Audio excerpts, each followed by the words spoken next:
victims of drunk and drug driving, our grief is unique. But you are not alone. You always have a place at MAD. Call our 24-hour victim helpline at 877-MAD-HELP or visit mad.org. This is the KBLA Sports Minute with Ray Richardson. Congratulations to Angels manager Ron Washington. He won the battle between the only black managers in Major League Baseball. The Angels beat Dave Roberts and the Dodgers Sunday 6-4 to complete a 3-game sweep for the Angels at Dodger Stadium. It was the Angels' first sweep over the Dodgers since 2010. The LA Sparks lost their home opener Sunday to the Minnesota Lynx 89-75. Kelsey Plume had 18 points for the Sparks. Plume has 55 points in the Sparks' first 2 games. The Sparks are 1-1. The NBA's Final Four is set. The Minnesota Timberwolves will face Oklahoma City in the Western Conference Finals. OKC is the number 1 seed in the West. Minnesota is 6. Game 1 is Tuesday in OKC. New York and Indiana will meet up in the Eastern Conference Finals. New York, the number 3 seed, has home court advantage. Indiana is number 4.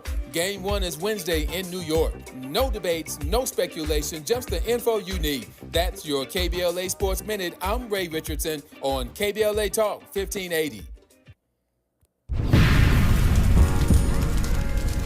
When the flames subside, who ensures that the stories endure? At KBLA Talk 1580, we're committed to preserving the voices that shape our community.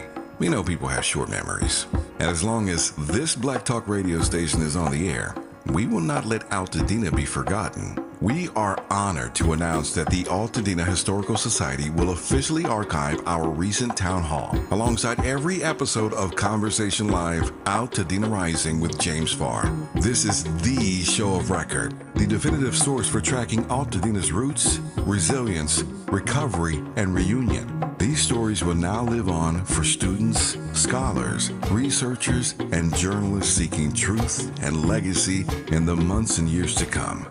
Because history isn't just made, it's honored, it's recorded, and it's passed forward.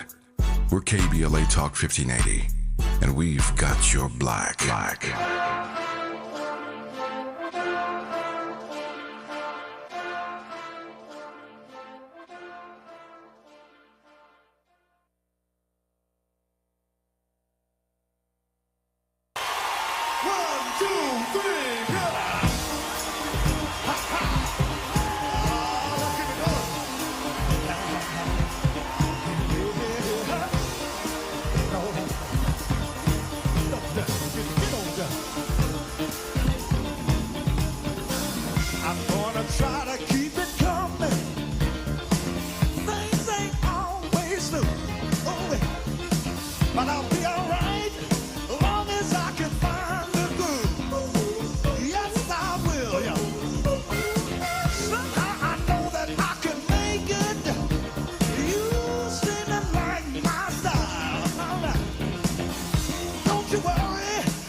Live from historic Leimert Park in Los Angeles, California, I'm Tavis Smiley, and I'm so glad to see you and me.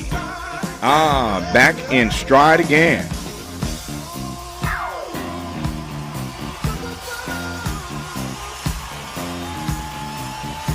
Before we get started with today's show, let me invite you to follow me on Facebook and Instagram at The Real Tavis Smiley and get updates on X, that's formerly Twitter, at Tavis Smiley. By the way, should you miss any part of today's program or want to catch up on previous shows, you can always visit thetavisSmileyShow.com. That's thetavisSmileyShow.com, or wherever you get your podcast, and listen to the Tavis Smiley podcast version of this live program at your leisure. Another great show on tap for you today, including a conversation with Newark Mayor and New Jersey gubernatorial candidate Ras Baraka on his recent arrest by ICE agents and his subsequent court appearance. But today is a very special day, and so we commence with this. The only way a man can be respected and regarded as a human being is if he can stand on his feet like a man, and in order to stand on his feet like a man, he has to have everything that is a man's right by birth. You can't make me a man. As long as these black people have to sit around here and wait for the government to legalize and make them men, they'll still be boys. You become a man by doing a man's job and by doing for yourself what men do for themselves. And the Negro has approached this whole thing as a boy, waiting for his master or the great white father to drop crumbs from the table. And the sooner whites realize that there are black people in this country who have grown up and that they're not represented by King or any of the others who talk this turn the other cheek for this and that philosophy, then the white man will take whatever steps or measures necessary to bring about a solution to this problem before it blows him off the planet. I should say, causes him to cease. Today is the 100th natal day of El Hajj Malik El Shabazz, the brother minister, Malcolm X, for a conversation in this hour about her father's legacy and the continuing relevance of his message. I'm pleased to welcome to this program the eldest daughter of Malcolm X and Betty Shabazz, Ambassador Attallah Shabazz. Ambassador, how are you today? I am well, and thank you for including my mother. Always. I've been blessed throughout the course of my career to take photos with a lot of people who I admire and respect. And one of my favorite photos sits in my office. It is a photo of me standing between your mother and Coretta Scott King.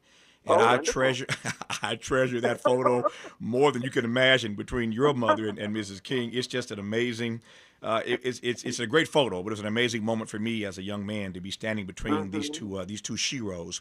And so always we include your mother in this conversation. Let me just start by saying, first of all, thank you for your time on this day. I can only imagine that this season is very special for you, and I dare not try to describe what your emotions are, but I know how it's hitting me, that we are now celebrating the 100th birthday of your precious father. So let me just start this conversation by giving you an opportunity to tell me how you are processing this day. You know, I live a life processing, so these aren't single moments for me. It really is year-round, 365 days, all day, because my father was a part of my life. He was a defining part of my life. He was an affirming part of my life. And so whether people are watching or not, whether it's Black History or not, whether it's his birthday or Memorial Day or not, I am shaped by my four parents, meaning my great-grandparents, grandparents, and my parents. And I was blessed to live at a time where the social architecture of who we are, along with the bridge of our diasporic wealth, was so defining. And I had two parents. I still think of myself as a person with two parents, although I know that for my younger sisters, they were raised by one. I'm shaped by the two. So today, his birthday, the period, was something I anticipated long before it becomes an event for some, an opportunity for some, but it's ongoing for me in many amazing and wonderful, inspiring ways that enables me to know why, as I am, much older than he or my mother got to live. To carry those bones and to make sure I breathe life into that. Yeah. When you said earlier that your father is an affirming part of your life, unpack that for me. Well, I mean, having him, I didn't realize that people didn't always have great relationships with their mother or father. I had an affirming one where my African self, my girl self, my person self, my unique self, my quirky self, he was a non-judgmental, non-critical parent. He was an unconditional listener and pal.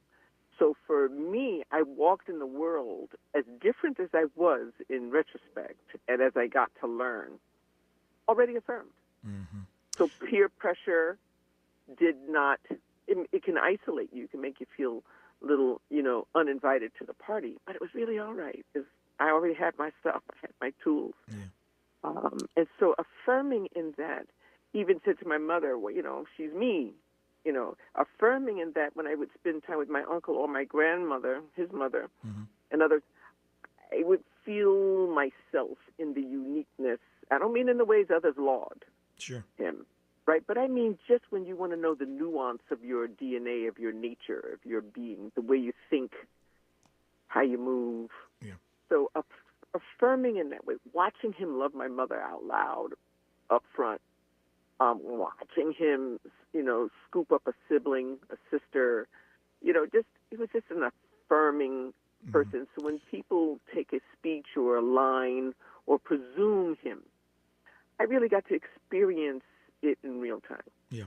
I've got a minute and a half or 2 minutes here now. We'll continue, of course, when we come forward. But let me just ask you to unpack again for me right quick what you meant when you say the way others laud him. Was that an indictment that I heard? No.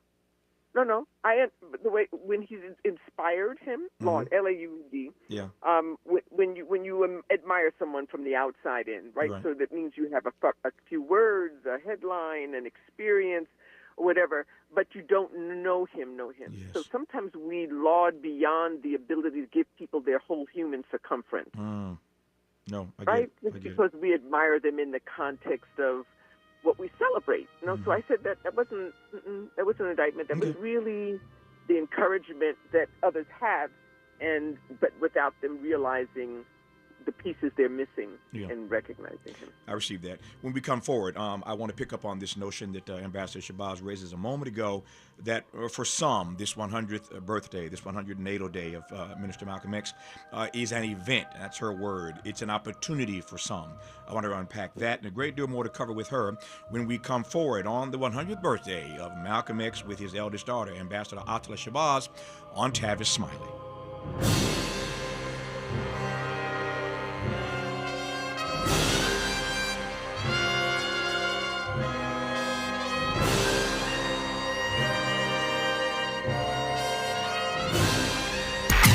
Interrogating and unpacking. That's what we do around here. You're listening to Tavis Smiley. Oh no, stomach issues again? Stomach issues? Who are you? Your pancreas. I could be the real reason for your diarrhea, gas, bloating, stomach pain, or loose oily stools. I thought it was my stomach. People often do, but any of these symptoms could mean having a condition called exocrine pancreatic insufficiency, or EPI. With EPI, the pancreas doesn't release enough enzymes to break down food, but EPI is manageable. Use the symptom checker on identifyepi.com and speak with your doctor. That's identifyepi.com. Sponsored by AbbVie.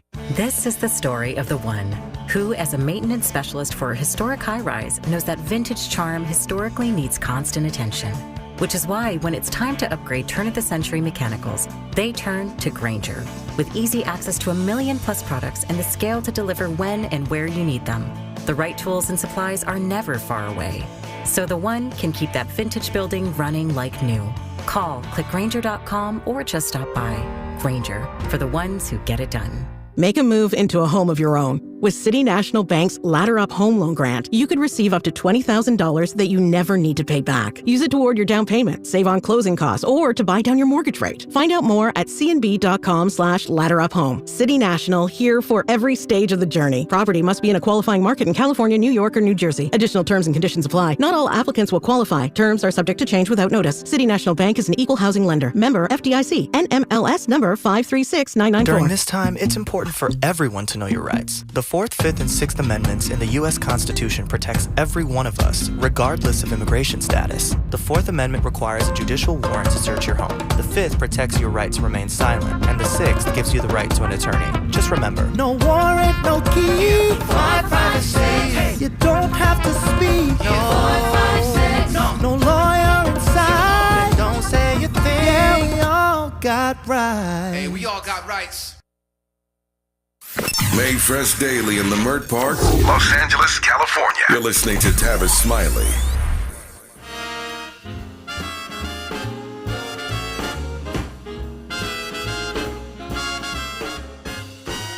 I'm Tavis Smiley. We are celebrating the 100th natal day of the brother minister Malcolm X, and I am honored to have in this hour his eldest daughter, Ambassador Attallah Shabazz.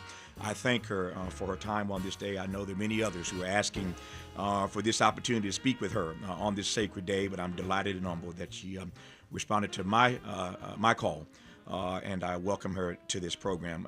Moments ago, you used two words I want you to unpack for me. You said that for some, this day is an event. For others, it is an opportunity. Broadly speaking, how do you read that? Well, it's because people would say, are you going to the event? There's the occasion. Those are the emails I would get. I said, well, there was no one event because the things are happening in different parts of the globe. Some asked for permission and some didn't. Some use it as an opportunity to celebrate based on what their experience is, and then others, whatever. So that's what I meant by that there are things going on all day long right now, somewhere or the other.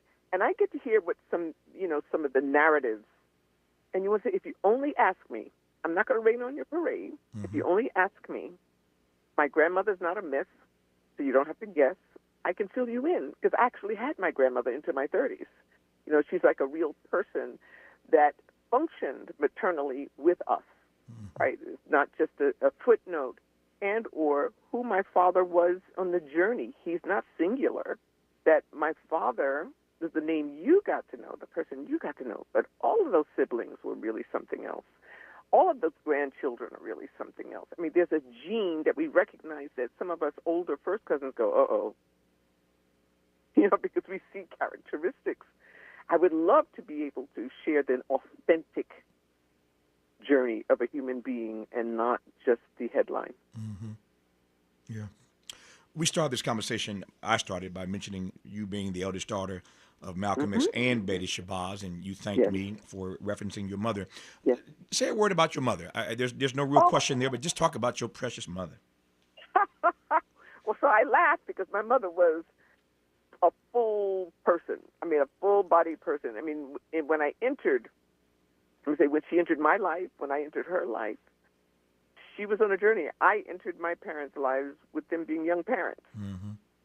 And they courted for 2 years and married on January 14th, and I was born November 16th.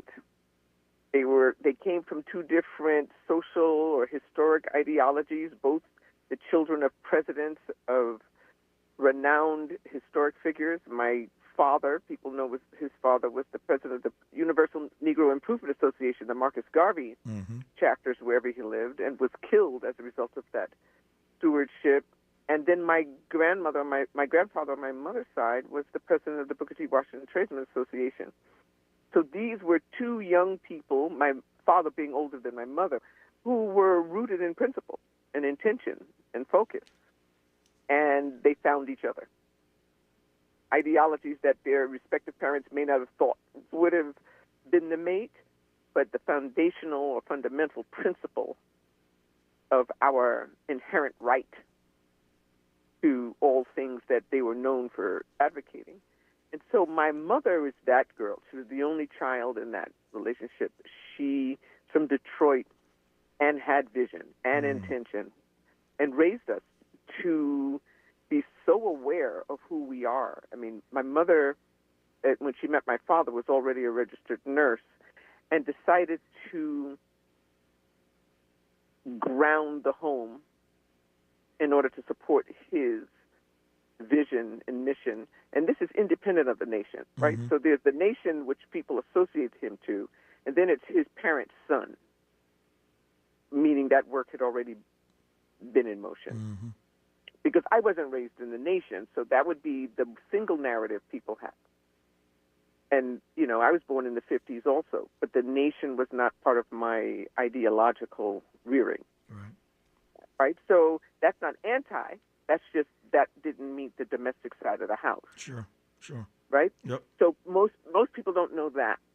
And so my mother and my father found a hybrid per their respective parental teachings and ideologies that really I'm still the beneficiary of their attentiveness. Yeah. I love that word, attentiveness. How would you define and describe your father's attentiveness given all that he was doing during your childhood? How did he find time to be attentive to you? I don't know. Bless him. Yeah. Every time a modern parent starts whining and fussing, I'm thinking, my mother and father, respectively, collectively, together initially, and then, of course, my mother as a single parent, no balls were dropped. And so when we talk about the quality of time, so it's only when I was probably in my 20s and I was looking at my dad's international schedule, not the local ones, because I traveled with him a lot locally, in the U.S., rather. But when he was abroad, and there would be breadths of time where he was really gone for quite a while, and I think that must have been hard on my mother. But for me, my father would do these treasure chests. You know, so he would call in, speak to my mother first. I'd get on the phone, and he'd say, "Which way are you facing? Turn around, jump 3 times, hop." Look at he would have these little riddles. So he was always connected. Yeah. You know, and you'd find these, which meant he had to give that thought before he left, right? And then also we had on our living room wall a world map, which I actually have, in most places I go to, offices or whatever, a kind of global map. And anytime a sibling would get daddy sick and miss him, we'd point on the wall on the map where in the world daddy is and what language is spoken there and who's the president or prime minister there. And in my childhood, those presidents and prime ministers were brand new because the OAU was new. Yeah. Right? So there's those kinds of journeys that I wish people knew more about. It was less political. It was more foundational. Yeah. And what does Pan-Africanism really mean from the African continental genesis juxtaposed to ours in the U.S.? Yeah. Talk to me about traveling with your father. I am excited to hear, anxious to hear that anecdote about traveling with your dad. Well, it depends. So if it was local, because he would pick me up from school, and then we would drive, and this is in Queens, pick me up from school, and we'd drive over to Harlem where he might be either doing a class at one of the temples or in a meeting or a powwow with John Henry Clark or Oscar Show, at the bookstore, or, a meeting with Percy Sutton. So I was with him from 3 to 7, let's say. Yeah. On an average basis. And it was interesting because on the ride back to Queens where we lived, he could pick up on what we needed to talk about on the way home. Somehow he would just zero right. I don't know if it's how it triggered, what my reaction, I don't know. Because I was always in the room doing homework or something, doing my thing. And that would be our time to chat and talk. And him, I'd probably, explore the litmus of my understanding of things. But I never had an anti. There was never like a unanimous enemy or fear vested in me, right? There was never you don't belong or people don't like. I just never got any of that. There was such a dynamic understanding of my being intentional, being wonderful, and with humility. So this is not ego. This is just inherent right? So even when I'm engaging people now, whether it's life coaching, whether it's loving a sibling and not making it comparative to another sibling, and so on and so on, it's just, who are you? What are you? What does your marrow cry out for? And what do we do to make sure that answer is given? Yeah. That's how I was raised. You used a word a moment ago that I want to come back to. I love how this is going. I'm just following you. You keep setting me up, and I'm appreciative for the way you keep setting me up. So you used the word fear a moment ago, and as long as you and I have known each other, and many times we've talked, I've never asked you this question: did you ever, as the eldest daughter of Malcolm X and Betty Shabazz, in that house, as you traveled with your dad, in any space, did you ever feel fearful? The only time I could identify with the ominousness, the foreboding, was the actual day that he was assassinated. Wow. So certainly lots of things happened before that. It was like a 2-year chase, right? Where we were being surveilled and watched, and people that looked like us were doing their part who were once around us. But it was that day, something in the rhythm. So I am an intuitive kind of person, and something in the rhythm had shifted and something conveyed to me. So but I didn't have the words. I didn't know what finality meant. I didn't know what that kind of conclusion meant. And my father nor mother gave us the feeling of a boogeyman, right? In any of their protective times, that image that that people see with the rifle is an empty rifle. But somebody tossed it to him. So people think that was how we lived. If you recall, not at all. But someone had right outside he's looking out of a window, and I was in that living room when something brushed up against the window. And so that was taken in an instant, but it wasn't a defining part of our house. Yeah. Yet people use it on a regular basis. So that day, and it concluded as such, and I got to the stage, and I could see him see me see him. So that means more the older I get, knowing that my knight in shining armor knew what was happening to him and that I saw it. Not just from the audience, I was on the stage. When you see something like that, it is impossible, obviously, to unsee it.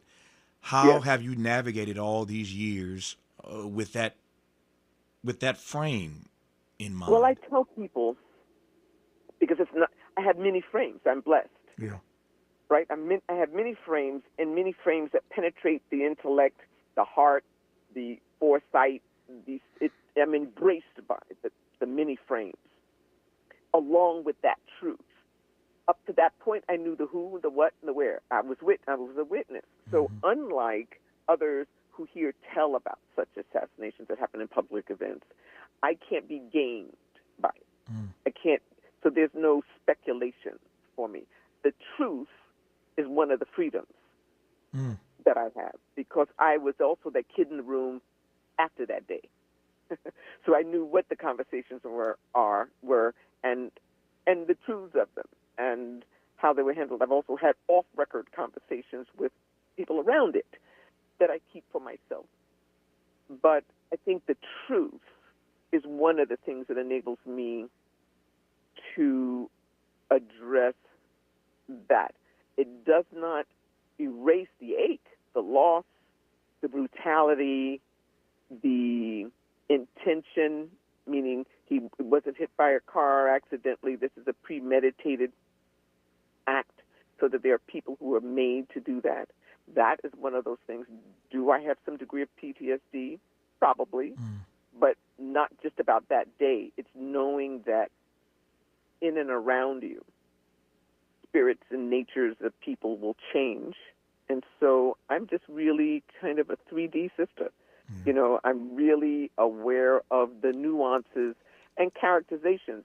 Most don't hear from me because I probably did the first 20 years public. And we've lost a lot of people since, and that has impacted me. Yeah. People who are architects of the period and the time. So what I do now is I just do the work. Yeah. I just spend my time. I'm not at any events today.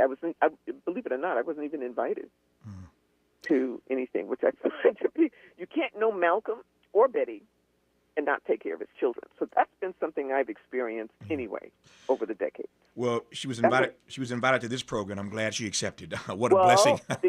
because you've always done that, and like you and I've discussed, I've watched you since you were 22. I've watched your journey of truth and navigation and restoration. I've watched that, so it's easy for me. I don't need laws and skint knees. Yeah. I come from a father who really gave us permission to say, I've been there, I've done that, I saw that. And here I am today. New choice every day. We get to make a new choice, a new decision every day. And that is what the journey of life is. It's stagnancy that's a question. Yeah. It's when you don't glean or discern. It's when principle takes a back seat. I don't know what to do with all that. And I let you have it. I don't even have a critique about it. I just know for me, I protect myself from it. More of our conversation with this 3D sister, Ambassador Attallah Shabazz, when we come forward on Tavis Smiley.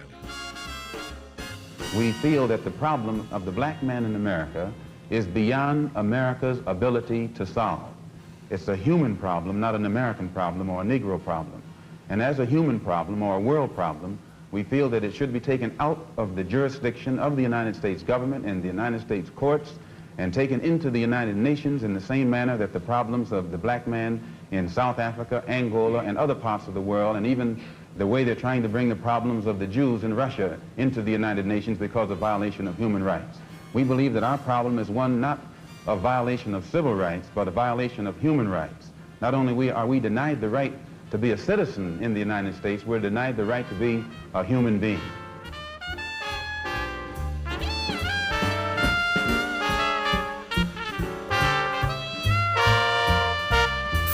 For all the freedom-loving folk, this is Tavis Smiley. I feel like freedom.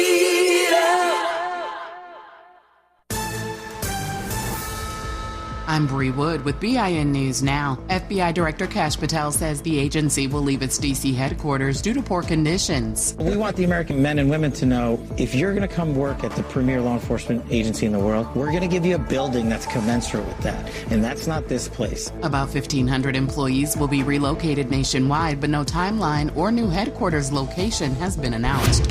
The FBI says Saturday's deadly blast outside a Palm Springs fertility clinic was an act of terrorism. One person believed to be the bomber was killed and 4 others were injured. A 25-year-old man from 29 Palms is a person of interest. And Costco is limiting the amount of gold bars its members can buy. Costco's website says there is a limit of 1 transaction per member with a maximum of 2 units per 24 hours. The prices of Costco's gold bars have risen since October. Get BIN News Now on demand 24/7 on the iHeartRadio app. For victims of drunk and drug driving, our grief is unique. But you are not alone. You always have a place at MAD. Call our 24-hour victim helpline at 877-MAD-HELP or visit mad.org. This is the KBLA Sports Minute with Ray Richardson.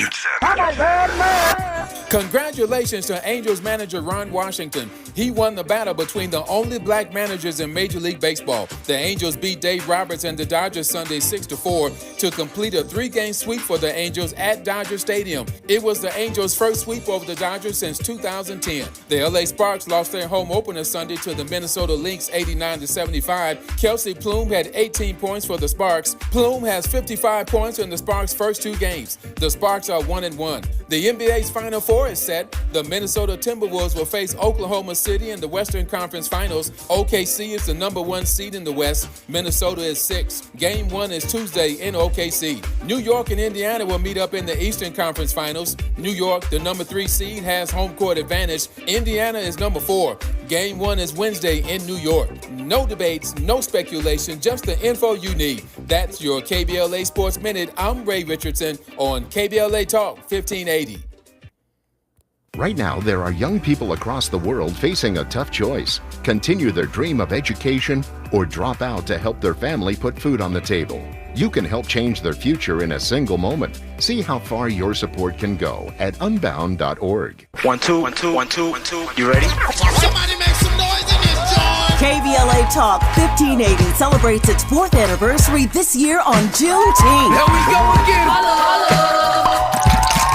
Hard to believe 4 years has gone by so fast. Oh my God! But here we are, still standing, still loving and serving our people as best we can. Yeah, that's what I'm talking about. To celebrate our 4th anniversary, we have 4 big events, and you're invited to all of them. She got a lot to say. Let's do this. Let's get it on! On Wednesday, June 18th, we go live on C-SPAN for the 2nd consecutive year with our Climate Justice Plus Black Health Symposium. Tavis Smiley will moderate an all-star panel of thinkers and influencers as we continue our vitally important climate justice work. Hey, Tavis Smiley, talk about. On Thursday, June 19th, you're invited to join us as we celebrate Juneteenth and our 4th anniversary. There will be plenty of food, fun, great music, good vibes, and all of your favorite KBLA Talk 1580 hosts will be there. Yeah, man. Skip the beat. On Saturday, June 21st, there are 2 big events you're invited to attend. I can't wait to hear it. This year, KBLA Talk 1580 continues its annual partnership with the Empowerment Congress for a community celebration and dialogue to educate, engage, and empower. This year's theme is resilience in the face of chaos. Can't wait to see what's up next. Y'all ain't ready for this. And new this year is our State of Black Women in Los Angeles Symposium, moderated by Dominique DePrima, with a luncheon to follow. Dominique will be leading a dialogue with some of the most impactful Black women leaders in Los Angeles, and you're invited to join. This is it. All of these events are free, but seating is limited, so you must register in advance at our KBLA1580.com website, where you can find all the details you need about each event. Check it out. It's our 4th anniversary, and we would love to celebrate it with you. I love you guys so much. There's nothing you can do about it. We're KBLA Talk 1580. The only black talk radio station west of the Mississippi. Thank you for having our black. Happy anniversary, KBLA. Love you. Love you. Still getting around to that fix on your car? You got this. On eBay, you'll find millions of parts guaranteed to fit. Doesn't matter if it's a major engine repair or your first time swapping your windshield wipers. eBay has that part you need, ready to click perfectly into place for changes big and small. Loud or quiet, find all the parts you need at prices you'll love, guaranteed to fit every time. But you already know that. eBay. Things, people, love. Eligible items only. Exclusions apply. Why'd I go to the doctor? One day at the firehouse, I was so lightheaded I could barely stand. Even my crew noticed. Getting checked out was the right call. Turns out I have atrial fibrillation, which increases the risk of stroke about 5 times. Symptoms like irregular heartbeat, heart racing, chest pain, shortness of breath, fatigue, or lightheadedness can come and go. But if it's AFib, the risk of stroke remains. If you have symptoms, contact a doctor. I'm so glad I did. Visit NoTimeToWait.com, sponsored by Bristol-Myers Squibb and Pfizer. Made fresh daily in the Mert Park, Los Angeles, California. You're listening to Tavis Smiley.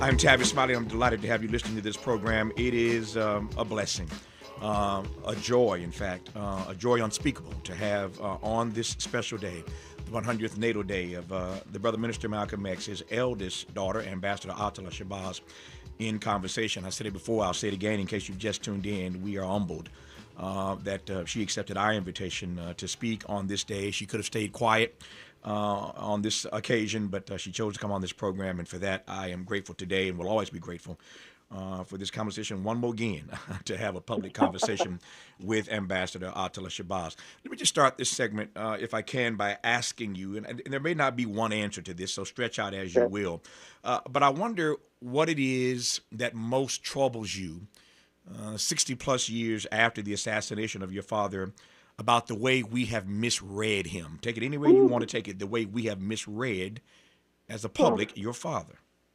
Well, you know, look, I step back because aren't we grateful that we have some number of people to look up to, look towards in our respective lives? I just wish we did deeper dives into the circumference of what makes a human being, understanding who was the president when that person, not just my dad, any of them, that what was that journey, and why do you think it's such a single note? How do you think an evolutionary could that all things are in one package? They start my father's life from jail forward. They think that faith hit him or dawned on him in 1964 when he had Umrah and Hajjs in the 50s. Now you have to say, when you realize that, what silenced him between his initial Hajjs and the 1964 one that was public, right? So sometimes we can be muted within the company or by the company we keep. Now, in my life, I was raised by those journeys, thank God. It's how I continued my life. It's what he bequeathed to me. So I think when people say to me, whenever you speak about your father, sister, you know, your smile and the fact that he's so cuddly and all, that ruins it for me. Well, then it's not Malcolm you're admiring. So if we're going to be truthful, if you are mindful about Malcolm, why are we journeying elsewhere when there are children and circumstances right here in the United States that we can tend to make sure are intact or are protected? For me, I won't be at any kind of event. I'm glad they're happening. I'm grateful that they're happening. But I am spending my day with, like 1,200 high schoolers. Generally I'm very quiet on a day like this, invested, but, not public. And it dawned on me when I was told that the students realized I wasn't going to be joining, that they missed that they were preparing things for me and showing their love for my father. That's who I'm wired to be. That's my grandmother's child. That's my mother and father's child. That's who I am, and that's where it feels most genuine and authentic and what I need, because I'm not just the daughter of Malcolm X, the civil rights person. My dad's gone, and I need to feel a certain way on that day. And a public event or a red carpet or a thing may not be doing it for me. And I hear the prayer from my parents first, not the public. This is something you may or may not choose to comment on, and if you choose not to comment on it, I'm okay. I can move on because you know me. I got more questions. But I raise it because it is a major story. We all saw the lawsuit filed by Ben Crump, this $100 million lawsuit filed by Ben Crump in the case of the assassination of your father. I have not seen publicly your name attached to that. If you care to comment on that, is there a reason why your name has not been attached to that lawsuit? Well, I didn't know about it. I learned about it when you all learned about it. You didn't know about it? No, not in advance. Wow. I heard about it. Right. So why I can't jump on something if I don't know the cover letter. And also, if you're respecting Malcolm, you would do it in the order of regard, which is to engage his eldest, who was there. Ben Crump wasn't born then. So how do you know restitution wasn't already made? I mean, there are all kinds of things that took place during that scurrying time in American history, when many people were assassinated, when many decisions were made, when many round tables were had. So if you have to go public to do it, so in my day, we actually knew who to go to on Sunday to take care of that matter. So if you have to do it from a podium, what's that? I don't even know. So it's not a judgment. It's just that I can't come. I didn't know about it. And it says family, right? And so when you say family, the presumption is I would be involved, that other sisters would be involved. But Ben Crump knows better because I've also related to him. And I think I can't come in after the fact. I don't know what they have on paper. It's as simple as that. It's basic. So I come from the end of the baby boomers, but there's a protocol due process. Right? So, when you wanted to do things with the Kings, as long as Lowry and the whole court around Dr. King after he was gone, you had to engage them. Because I'm actually an endorser. I'm an easy endorser, if I'm clear. I just want to get it right. I want the narrative to be correct. I need it to be fitting because it's also a dangerous one. Right? So I should have been informed from the beginning and not a co-signer to something he orchestrated. I'm not even so sure this matters to you, and if it does, you can disabuse me of this notion. And I think if one listens to you, as I certainly have, and the audience has during this conversation, they get that you see the world through your own prism, which I think is a beautiful thing. And you're not, again, you can't be gamed, to use your word earlier. I love that word. You can't be gamed. But could you ever have imagined when you were a little girl running around those pigtails that your father, all these years later, would be regarded in the way that he is? I mean, I confess, I never thought I'd see the day when your father would be on a U.S. postage stamp. And there's so many other things, so many other ways in which he is being honored, not just on this 100th birthday, but in the years since. And I just, frankly, never saw America coming around in that way. That's me. But how have you read that? Well, I never waited for America to define anything because, we went through that with King. That's right. The states that would and the states that wouldn't. I never waited. I'm not from the shaping where my approvals or affirmations came from the outside. So I walked in the world knowing the seed of royalty from which we are descendants, and thus have a responsibility to carry humbly, right? So that from people, naysayers, it could be disappointing, but it doesn't move the pendulum for me. So when it comes to my father and others, none of them thought. They were all, black, white, and all. And during that 50s, 60s, from 55 to 75, from Rosa Parks, Emmett Till, Edmund Pettus, and not to mention those that precede them in decades, but also all the way through the civil rights movement. None of them. Ali, when he made those, none of them. Nina Simone, Bob Dylan, those songs, the missions, none of them did it so they could be famous the next day, much less you know their names decades later. They did it based on a conviction.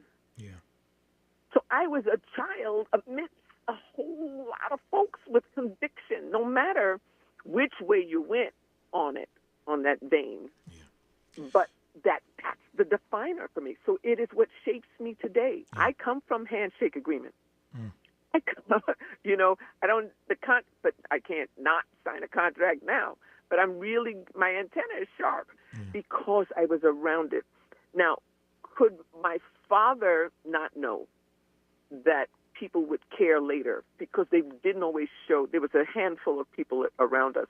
But that's why 17, 18, and 19, I was suddenly being found by his fraternity of folks. That included John Henry Clark and Mr. Sutton, where they would engage me direct. That includes Mike Wallace, who found me. That includes my relationship with Ali, who was more like my father's little brother and my big brother.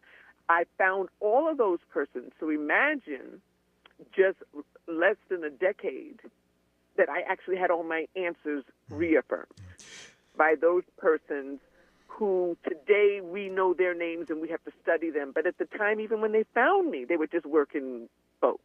And we had our quiet moments. More of our conversation with Ambassador Attallah Shabazz when we come forward on Tavis Smiley. From the Mert Park with love, this is Tavis Smiley. Sometimes an identity threat is a ring of professional hackers. And sometimes it's an overworked accountant who forgot to encrypt their connection while sending bank details. I need a coffee. And you need LifeLock, because your info is in endless places. It only takes one mistake to expose you to identity theft. LifeLock monitors hundreds of millions of data points a second. If your identity is stolen, we'll fix it, guaranteed, or your money back. Save up to 40% your first year with promo code NEWS at LifeLock.com. Terms apply. Sometimes I struggle to get to sleep. My body stopped for the day, but my mind is still running. So I take ZQuil. ZQuil, the world's #1 sleep aid brand, has a range of non-habit-forming products to fit you and your family's needs. Invest in a great night's sleep for the best you tomorrow. I'm awake and ready to take on anything. Better days start with ZQuil nights. Explore our products at ZQuil.com. Use as directed. Keep out of reach of children. Is reviewing life insurance on your to-do list? Now's the perfect time to add it. A friend recently told me that securing life insurance sooner rather than later can help you lock in lower rates for years to come. So I bumped this up on my list and got it done. I called SelectQuote and couldn't believe how easy and affordable life insurance is. I'm 40 and got a $500,000 policy for $16 a month. My husband's also 40 and his $500,000 policy was only $18 a month. Plus, with SelectQuote's same-day coverage, there was no medical exam required, and we were covered by the time we hung up. Knowing I have this checked off my list feels amazing, but the peace of mind knowing my family is protected feels even better. Call SelectQuote at 1-800-729-7070. That's 1-800-729-7070. Or go to SelectQuote.com to get your free quote today. That's 1-800-729-7070. Details on example rate at SelectQuote.com. Let's get back to more of this rich dialogue with Tavis Smiley.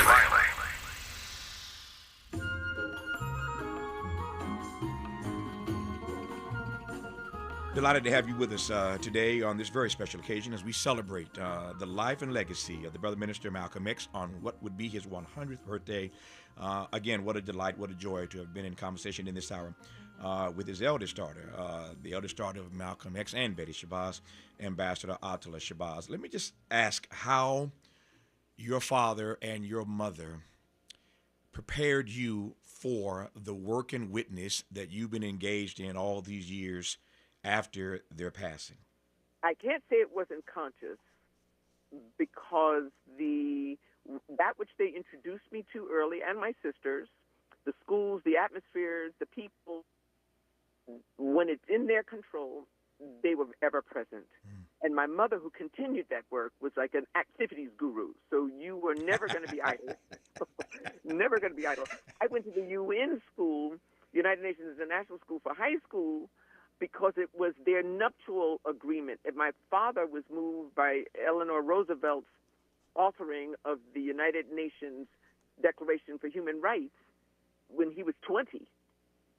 Yeah. And he didn't know my mother then. So I'm definitely an investment, as are my sisters, as best as they could, even in his absence, of being exposed to the variety, languages, people, cultures, nuances, differences, so that when we talk about equity, it's not a plea. It's an inherent entitlement. That's period. Right. That's right. Period. So if I waited, someone said to me when the movie came out and all those things in the 90s and the early 2000s, I just read about your father. Oh, I just read more. Boy, your father, you must really be proud. Well, if I waited to the year 2000 to have been proud, right? So you say, if you got to invest in young people. Now, that's where my dedication is. That's my joy all day on his birthday and more. And this is what I would request of people. It's not enough to just have a day's event, but use the 100th year as 100% dedication to making sure all high school students matriculate. Every student that's a senior, make sure they cross that line. Yes. Gift them forward with 100% in this 100th birthday year. Yeah. Here's the exit question. I've got 90 seconds to go, and I'll give it to you. Use the word, again, I've been following you this entire hour. Use the word proud. What are you most proud of with regard to being the first child of Malcolm X and Betty Shabazz? What makes you proudest to be their baby? Well, I don't know if there's anything singular, but in how they love me, I love their children, meaning all of my siblings, and how they were fair. My parents were actually very fair. Critical. My mother's more assessing than my dad, but always with the intention of supporting one towards their route to excellence, never dismissive. So that's why even those that took his life, and I knew him, right? I don't have a retaliatory thing. So the vilification is not my fuel. It's assuring the energy used towards the outcome is reached. That's the focus for me. And it doesn't debilitate me. I don't say that I'm not debilitated in fetal positions at times. What comes back is the fuel to just get it done, because I'm a witness to seeing it done. She is her father and her mother's child, and I never get enough of talking to her, whether publicly or in our many private conversations. I always am inspired by her, empowered by her. She challenges me to re-examine the assumptions I hold. She helps expand my inventory of ideas, and who better to have had lead off this program in this first hour today than the eldest child of Malcolm X and Betty Shabazz as we celebrate the 100th natal day of the brother minister Malcolm X. Ambassador Attallah Shabazz, I love you dearly. Thank you for this opportunity to talk to you. And thank you for including my dad in your day. You are kind to say that. Thank you for including us in your day. More of Tavis Smiley when we come forward. Helping to stretch your moral and political imagination. This is Tavis Smiley. Hey there, Los Angeles. This is James Lucky Jr., publisher and editor of Los Angeles News Observer. Are you hungry for news that matters to you in the African-American communities of Los Angeles? Well, buckle up, because we got the scoop you've been craving. Stay in the know and never miss a beat with our free weekly publications conveniently available near you. or hop on the digital wave and become an exclusive subscriber at OGNSC.com. Don't forget to join the party on Instagram and Twitter at OGNSCINC for behind-the-scenes access and sizzling updates. No more FOMO. Let's stay informed, connected, and empowered together. Thanks for calling Discover. This is Nia. Hi, Nia. It's Jennifer. Did you know that Discover automatically doubles all the cash back you've earned at the end of your first year? Yeah, I work here. Okay. I was just double checking. Get it? Because Discover automatically doubles all the cash back you've earned at the end of your first year? Oh, you get me, Nia. You could say that I double get you. I guess we've taken it too far. You earn, we match. Discover Cashback Match. See terms at discover.com/creditcard. Why'd I go to the doctor? One day at the firehouse, I was so lightheaded I could barely stand. Even my crew noticed. Getting checked out was the right call. Turns out I have atrial fibrillation, which increases the risk of stroke about 5 times. Symptoms like irregular heartbeat, heart racing, chest pain, shortness of breath, fatigue, or lightheadedness can come and go. But if it's AFib, the risk of stroke remains. If you have symptoms, contact a doctor. I'm so glad I did. Visit NoTimeToWait.com, sponsored by Bristol-Myers Squibb and Pfizer. The doctor's office that accidentally mixed up your files has your social security number. The power company that mistakenly cut your service has your payment info. And the hotel that lost your reservation has your passport number. You need LifeLock because your personal info is in endless places that can expose you to identity thieves. LifeLock monitors hundreds of millions of data points every second. If your identity is stolen, we'll fix it, guaranteed or your money back. Save up to 40% with promo code NEWS at LifeLock.com. Terms apply.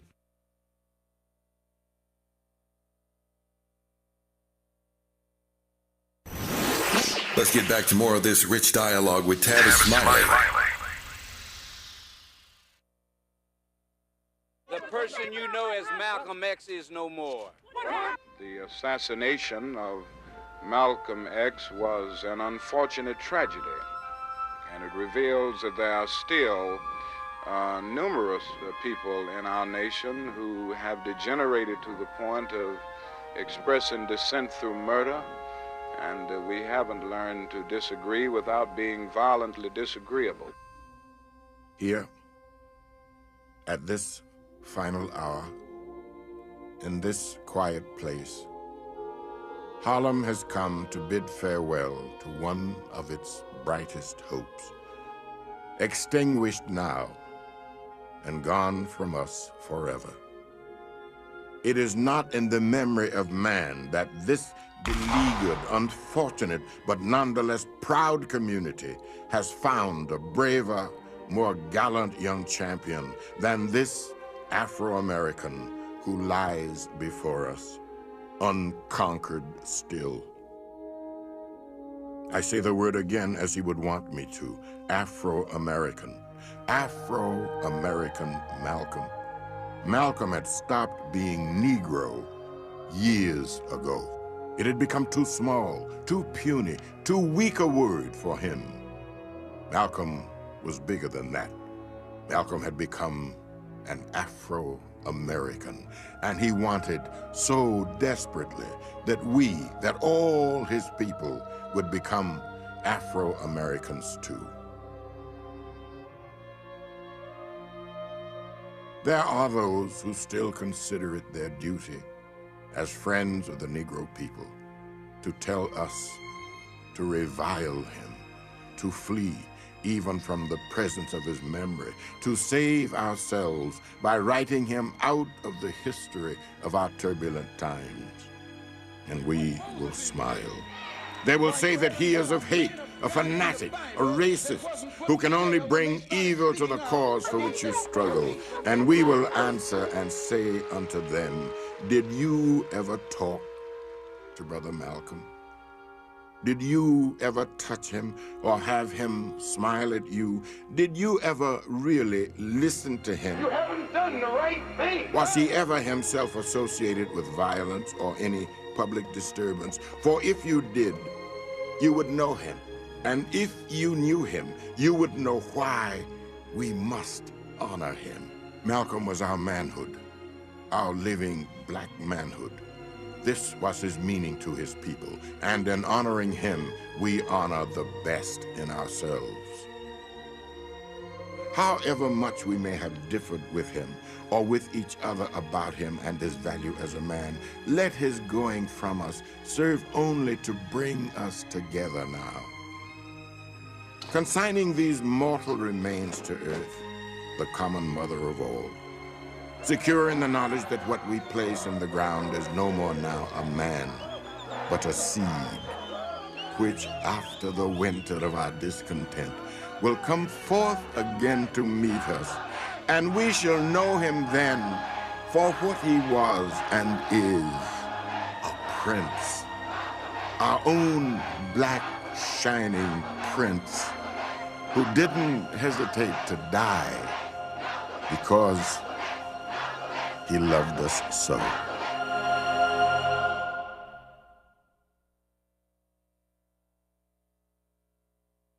KBLA 1580 Santa Monica.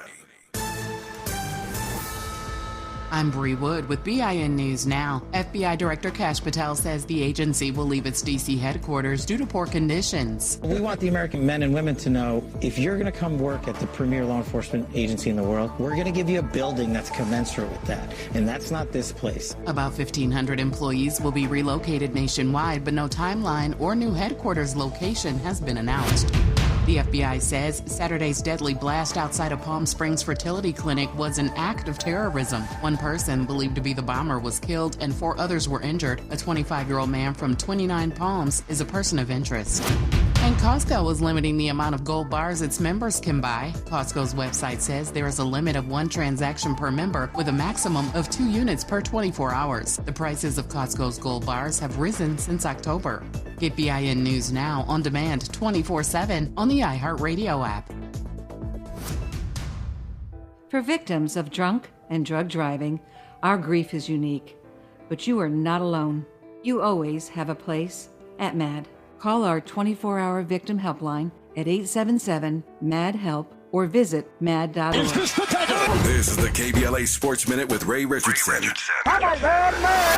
Congratulations to Angels manager Ron Washington. He won the battle between the only black managers in Major League Baseball. The Angels beat Dave Roberts and the Dodgers Sunday 6-4 to complete a 3-game sweep for the Angels at Dodger Stadium. It was the Angels' first sweep over the Dodgers since 2010. The LA Sparks lost their home opener Sunday to the Minnesota Lynx 89-75. Kelsey Plume had 18 points for the Sparks. Plume has 55 points in the Sparks' first 2 games. The Sparks are 1-1. The NBA's Final Four is set. The Minnesota Timberwolves will face Oklahoma City in the Western Conference Finals. OKC is the number 1 seed in the West. Minnesota is 6. Game 1 is Tuesday in OKC. New York and Indiana will meet up in the Eastern Conference Finals. New York, the number 3 seed, has home court advantage. Indiana is number 4.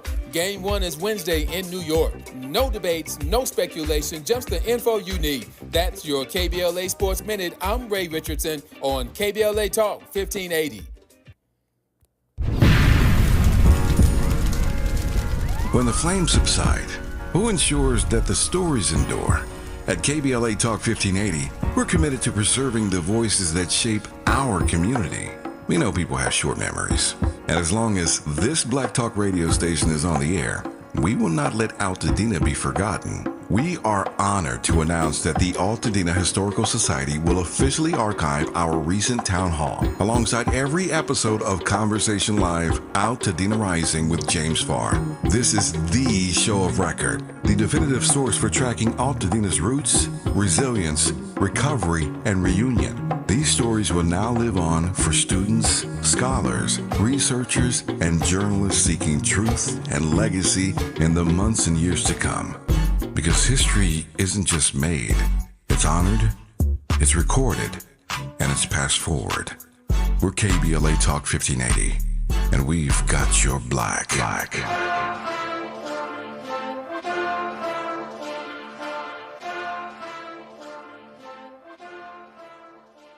My people. Yeah. My people. Yeah. The foundation of the United States rests on the sweat of my people. Every enemy of the USA has had to face my people on the front line. People, my people, see it all the time. Don't know where our future would be if he's not here. How do we stay strong? Can save us from what? Oh, yeah. Think about change. Show our people love. Oh, yeah. My people, hold your head out. My people, don't take it back. My people, rise. My people, rise. Yeah. My people,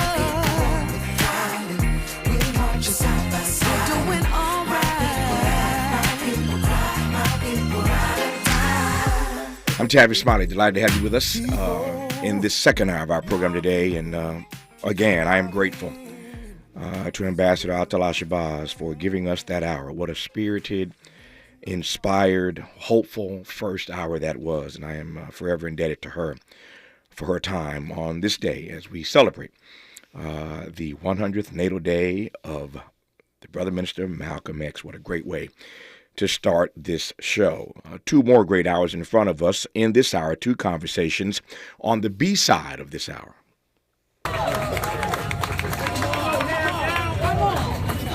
This is why we're really here today. This is not about specific people. It's not about specific people. It's not even about me. This is about systems that were put in place to protect all of us. Every last one of us. And there are individuals who want to ignore that or pretend that doesn't exist and create a problem where we believe that we are each other's enemies. So you have people who say, how is this our fight? And they ask me, Mayor, why are you protecting immigrants? Well, and I've said it repeatedly over and over again, if you're not from the Choctaw Nation, or the Lenni Lenape, if you're not a Cherokee or Apache, then somebody in your family has come here undocumented. And if you are from the lineage of those people, then your status in this country is because you were born and naturalized in the United States. This is just a fact.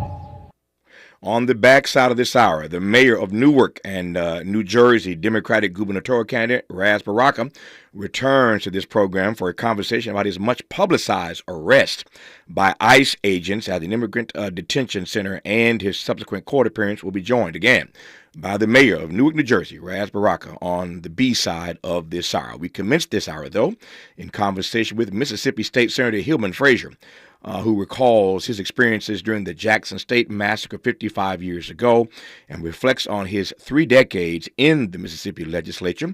Senator, good to have you on. How are you today, sir?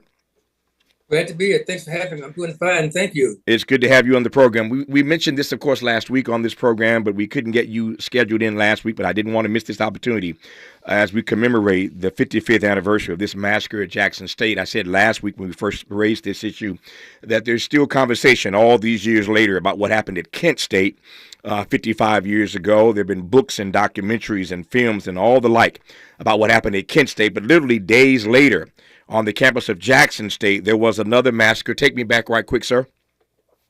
Right, there was a massacre on our campus on May 14th, 1970. It was a typical evening on a college campus. Kids were hanging out, just having fun. Some left the library, some left the dining hall. They were just hanging out that evening, just having fun. But I took my friend from campus that night to get a bite to eat. And upon returning to campus, we were stopped by the police officer. And he told me that I couldn't come back on the campus because every ambulance in town had been called to that campus. And I told him that we were students, we had to get there, and this young lady stayed in the dormitory, so I had to get her back there. So after pleading with him for several minutes, he said, go on at your own risk because every ambulance in town has been called to Jackson State College at the time. So as we approached the dormitory, we saw these officers marching toward the female dormitory on that evening. And they opened fire in both directions. They not only shot at the dormitory, they also shot across the street because our members were shot and injured on both sides of the street, nonstop. All these years later, when you reflect on what happened 55 years ago, the fear and trepidation you felt that night must have been surreal, sir. It was different because, like I said, we're a typical student, and my plan was to finish up my college degree there and just go into graduate school. But that night changed my life because it made me focus on something greater than graduate school. After talking to our professors at that time, Dr. Charles Holmes in the Political Science Department and Benny Reese in the History Department, they helped us turn our anger into something positive. So a lot of us left that campus going to graduate school, so we would equip ourselves to come back to fight the injustices that we witnessed that night in the state of Mississippi. But those officers who shot up the dormitories that night were never convicted. They were tried but never convicted. So justice was never served in that instance. And these were innocent students who were wounded. My classmate, Philip Gibbs, was a veteran. He had planned to go to law school, a newlywed man. So not only killed him, he left his newborn child without a father, his mother, his wife without a husband. So it was very devastating to lose him. And Green, the young man, was a high school student at nearby Jim Hill High School. He was leaving home from work. And he was the victim of gunfire that night because he was not protesting. He was not doing anything but trying to make it home to his family. But he was gunned down by law enforcement officials that night, May 14th, 1970. And so it's very devastating to see how that happened at that time. And also see whether or not we made any progress since the shooting of that night. But like I said, that night changed the lives of many people. Many of my classmates went on to become very successful in business, in the law profession, in the education profession, because they were inspired to do something to elevate our state as opposed to just internalizing anger that we felt that night. Yeah. Just getting started in this half hour with Mississippi State Senator Hillman Frazier. More with him when we come forward on Tavis Smiley. From California to the Carolinas, everybody's listening to Tavis. More when we come forward.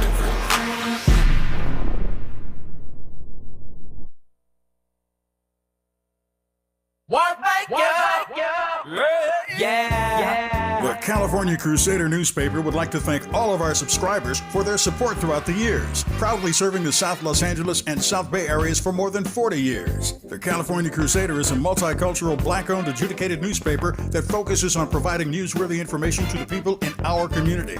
We're constantly looking for ways to assist businesses in our community to connect with our subscribers. We provide low-cost, effective ways to promote your business with our reasonable and affordable advertising rates. You can participate by suggesting, sharing, and submitting your stories on the California Crusader newspaper Community Share Facebook group page, or visit our website at cal-cruise-news.com. That's calcruisenews.com. Then click on the Submit Now button located on the top right corner of the homepage, or text CCN to 42828. Again, text CCN to 42828. The California Crusader newspaper, working together to build a better community for our future. Subscribe today. Make a move into a home of your own. With City National Bank's Ladder Up Home Loan Grant, you could receive up to $20,000 that you never need to pay back. Use it toward your down payment, save on closing costs, or to buy down your mortgage rate. Find out more at cnb.com/ladderuphome. City National, here for every stage of the journey. Property must be in a qualifying market in California, New York, or New Jersey. Additional terms and conditions apply. Not all applicants will qualify. Terms are subject to change without notice. City National Bank is an equal housing lender. Member FDIC. NMLS number 536994. Oh no, stomach issues again? Stomach issues? Who are you? Your pancreas. I could be the real reason for your diarrhea, gas, bloating, stomach pain, or loose oily stools. I thought it was my stomach. People often do, but any of these symptoms could mean having a condition called exocrine pancreatic insufficiency, or EPI. With EPI, the pancreas doesn't release enough enzymes to break down food, but EPI is manageable. Use the symptom checker on identifyepi.com and speak with your doctor. That's identifyepi.com. Sponsored by AbbVie. This is the story of the one who, as a maintenance specialist for a historic high-rise, knows that vintage charm historically needs constant attention. Which is why, when it's time to upgrade turn-of-the-century mechanicals, they turn to Grainger. With easy access to 1 million+ products and the scale to deliver when and where you need them. The right tools and supplies are never far away. So the one can keep that vintage building running like new. Call, click Grainger.com, or just stop by. Grainger, for the ones who get it done. freedom is an endless meeting. So let's get back to it with Tavis Smiley. Tavis Smiley, Mississippi State Senator Hillman, Terome, Frazier, who I'm honored to have on this program as we recall the massacre at Jackson State 55 years ago. Let me ask this. As I listen to you, Senator, talk about how those officers 55 years ago were never convicted, never held accountable for the murder of these students on the campus of Jackson State.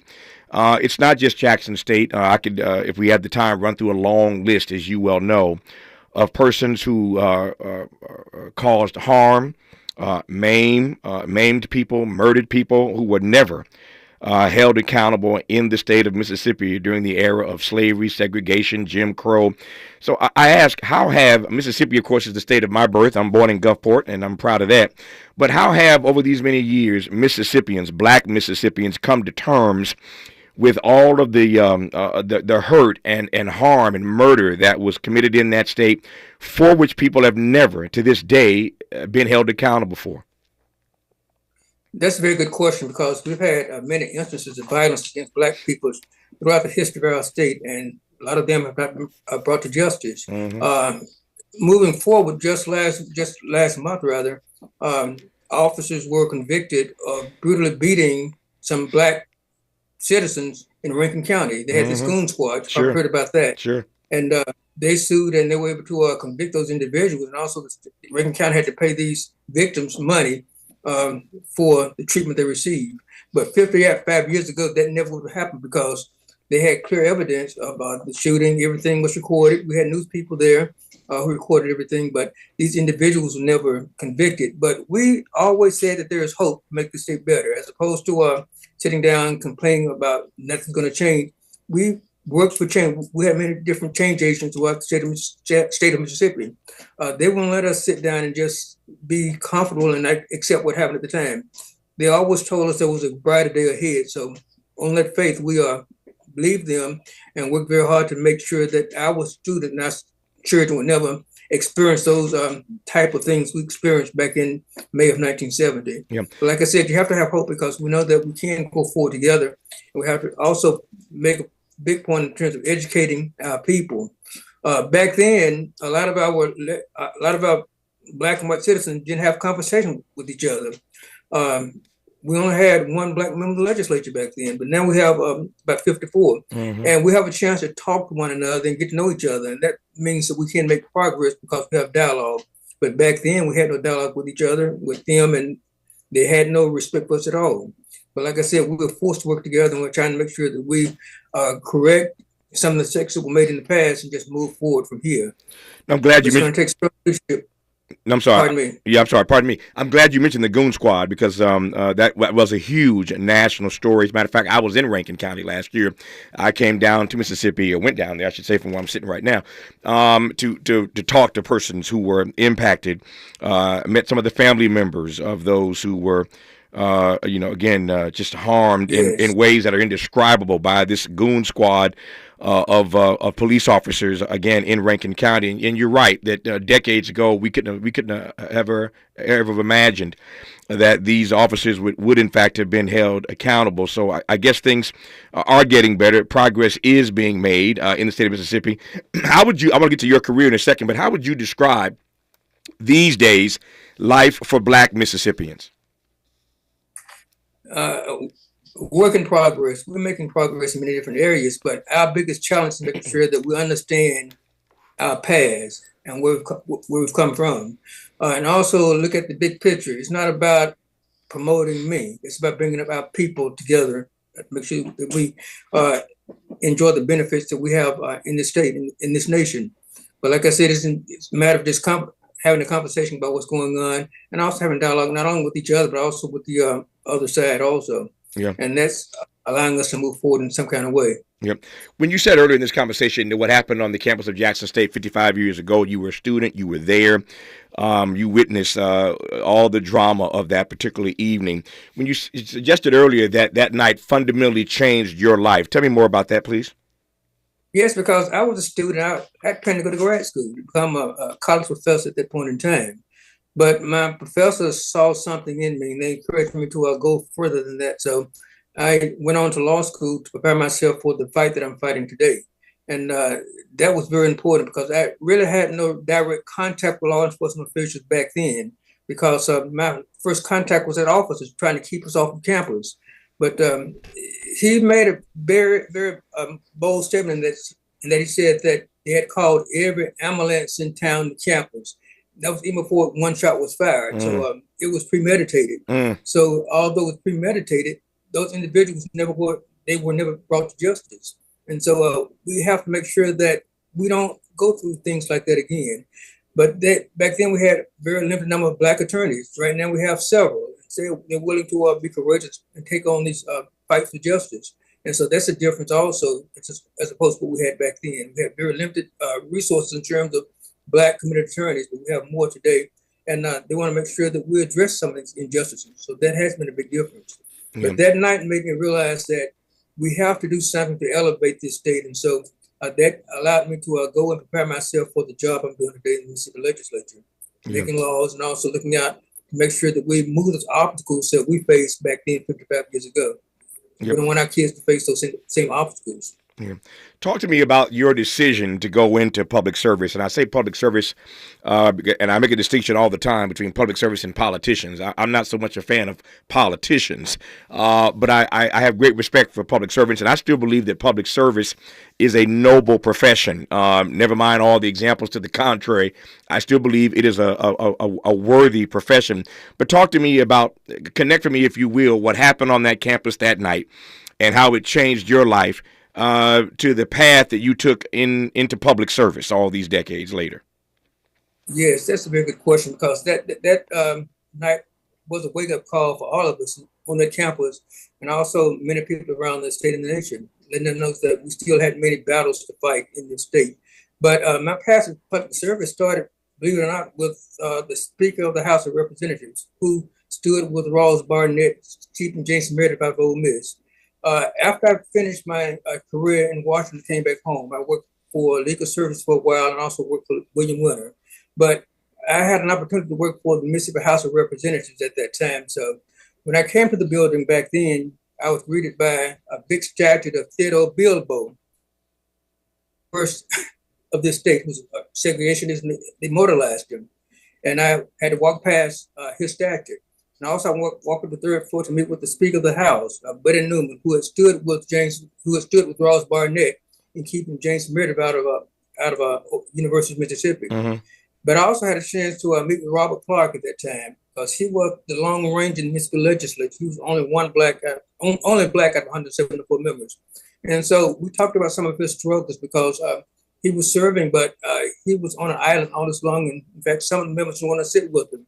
But I committed myself to make sure that we increase our numbers and also make sure that we address policies going to elevate our people.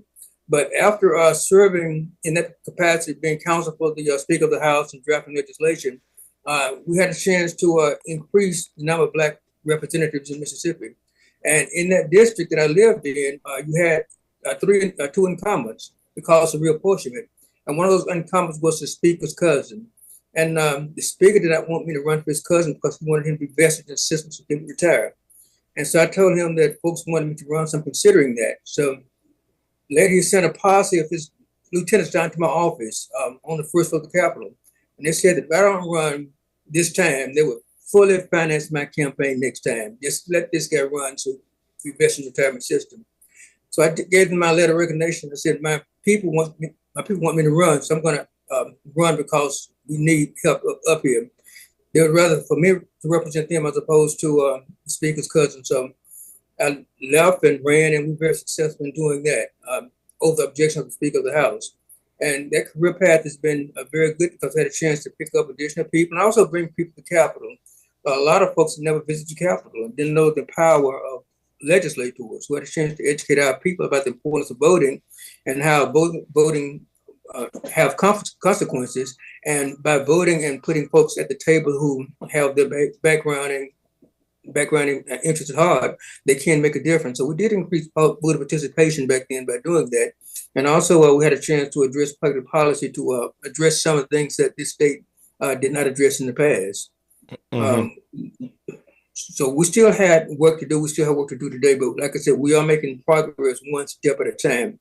But back then, members always voted their conscience. They stood for principle. They had strong segregationists, but you knew they were, and they voted based on their belief and their background. But today, members are controlled by their parties. Mhm. Some can't have honest dialogue with you, and for that reason, we're not making much progress in terms of progress we made up until this point. Back then, it's okay to have disagreements because you can learn from your differences and just try to forge a compromise somewhere in the middle. But today, a lot of our opposition members just don't have the freedom to think for themselves, to act for themselves.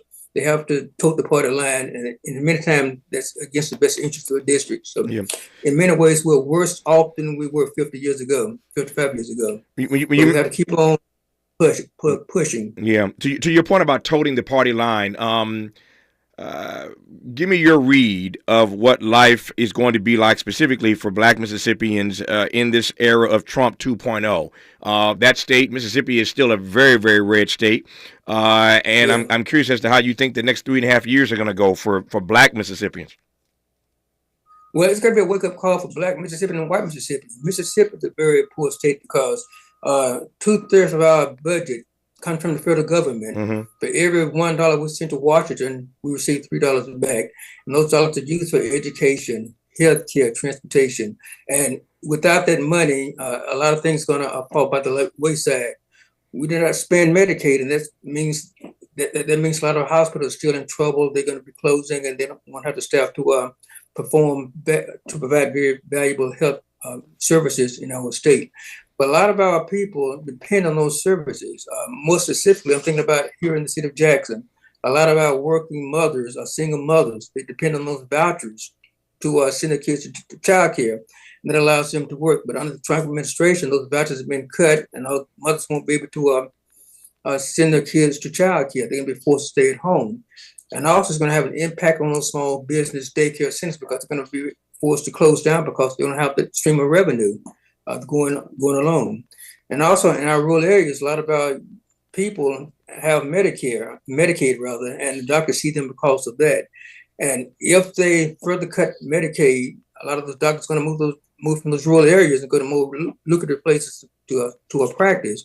And that's going to be very hurtful to the people we serve, minorities we serve in those rural areas, because they won't have access to quality health care because of these policies that's being adopted by the Trump administration.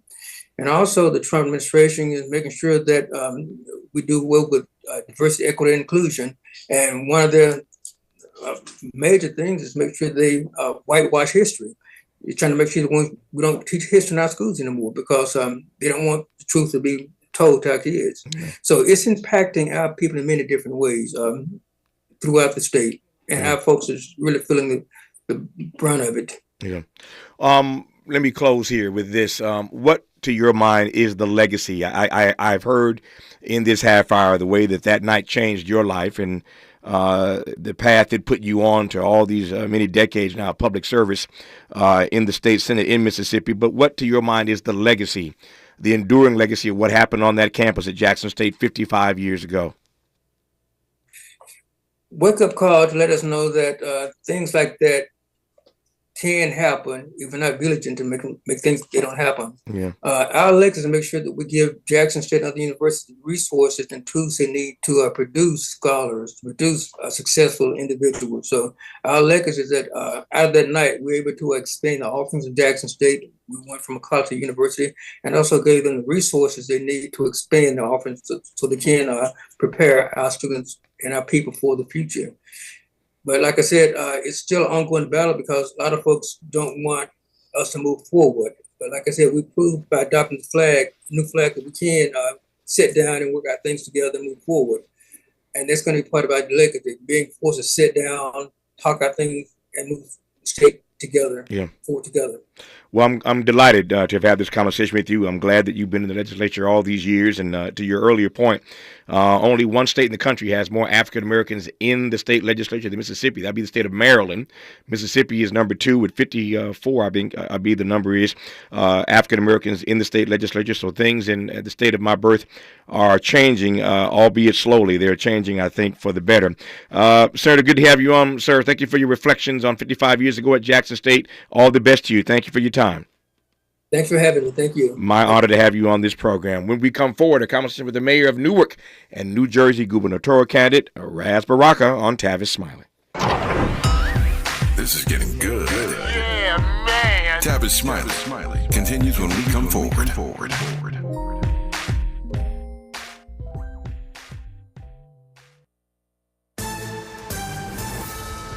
I'm Bree Wood with BIN News Now. Chicago's Black Mayor Brendan Johnson outlined his vision to revitalize the West and South Sides, boost entrepreneurship, and make the city safer and more affordable. We're going to educate our children. We're going to create opportunities for entrepreneur growth. We're going to build the most affordable, safest, big city in America, and we're going to do it together. He cited recent housing investments and a drop in violent crime. The WNBA is investigating racist remarks aimed at Angel Reese during a game against Caitlin Clark and the Fever in Indianapolis. The league and players union condemn the abuse and are calling for swift action to ensure a safe, inclusive environment. And Beyonce's string of performances in Chicago is over. Thousands packed Soldier Field last night for Queen Bee's third and final concert in the Windy City. Thursday's performance was delayed nearly 3 hours due to severe weather. Get BIN News Now on demand 24/7 on the iHeartRadio app. Compassion sponsorship means food, healthcare, education, and more for a child in poverty. And there are thousands of kids who've been waiting over a year and their wait. Sponsor a child with compassion today. Text the word radio to 83393. For victims of drunk and drug driving, our grief is unique. But you are not alone. You always have a place at MAD. Call our 24-hour victim helpline at 877-MAD-HELP or visit mad.org. This is the KBLA Sports Minute with Ray Richardson. Congratulations to Angels manager Ron Washington. He won the battle between the only black managers in Major League Baseball. The Angels beat Dave Roberts and the Dodgers Sunday 6-4 to complete a 3-game sweep for the Angels at Dodger Stadium. It was the Angels' first sweep over the Dodgers since 2010. The LA Sparks lost their home opener Sunday to the Minnesota Lynx 89-75. Kelsey Plume had 18 points for the Sparks. Plume has 55 points in the Sparks' first 2 games. The Sparks are 1-1. The NBA's Final Four is set. The Minnesota Timberwolves will face Oklahoma City in the Western Conference Finals. OKC is the number 1 seed in the West. Minnesota is 6. Game 1 is Tuesday in OKC. New York and Indiana will meet up in the Eastern Conference Finals. New York, the number 3 seed, has home court advantage. Indiana is number 4. Game 1 is Wednesday in New York. No debates, no speculation, just the info you need. That's your KBLA Sports Minute. I'm Ray Richardson on KBLA Talk 1580. Paid for by government.com. Did you know? The United States Mint has issued a new Morgan silver dollar coin in proof condition for the first time. Not only that, they are also minted in 99.9% pure silver for the first time ever in history. Coin experts are calling this an amazing opportunity for anyone that knows the enduring popularity of Morgans. But you must hurry. Only 400,000 of these legal tender silver dollars were issued. These first ever Morgan silver dollars are brand new with stunning mirror-like finish, minted by the iconic San Francisco Mint. Call now and you're guaranteed a new first ever 99.9% pure silver proof Morgan dollar. To learn more, call 1-800-973-9717. If you order now, you will receive a free coin collector bonus pack, a $25 value, free with every order. Call 1-800-973-9717 now to secure your new Morgan silver dollars before they are gone. That's 1-800-973-9717. We've got a lot to talk about. I'm Reverend Gerald, the life coach. Is someone you love struggling with addiction and mental illness? Is improving your family's health important? Want to leave a legacy that your family can grow? Are you ready to enhance your perception of life experiences? Then wake up weekends at 7 a.m. with Urban Family Focus and get the wisdom, opportunity, resources, and motivation to live your best life. Join the conversation on Urban Family Focus Saturday and Sunday at 7 a.m. Unapologetically progressive. KBLA Talk 1580. We've got your black.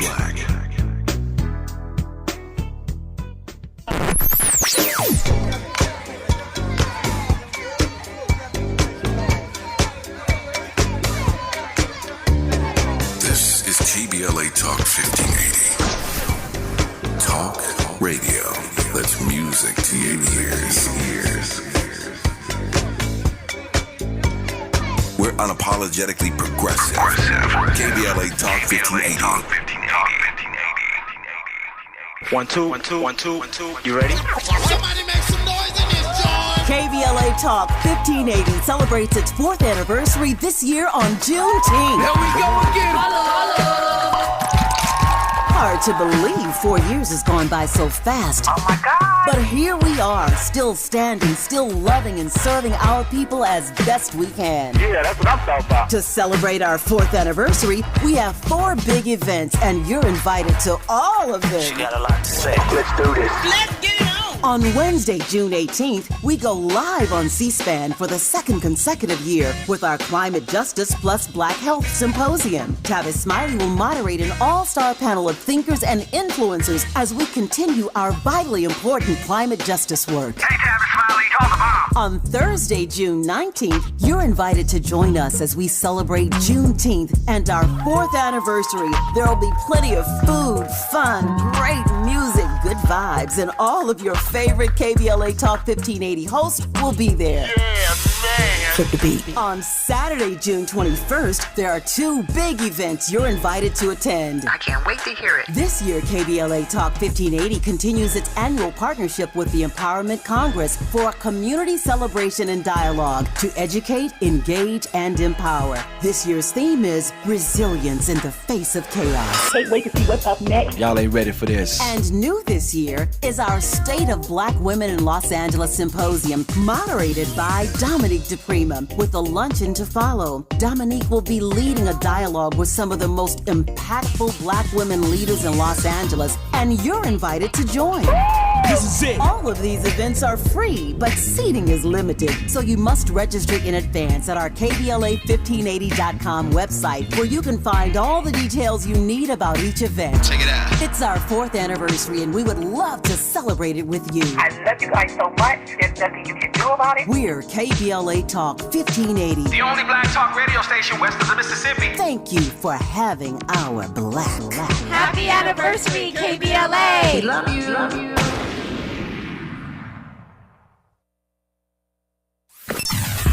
Sometimes he fails at fitting in, But we're okay with that. You're inside the Tavis Smiley Show.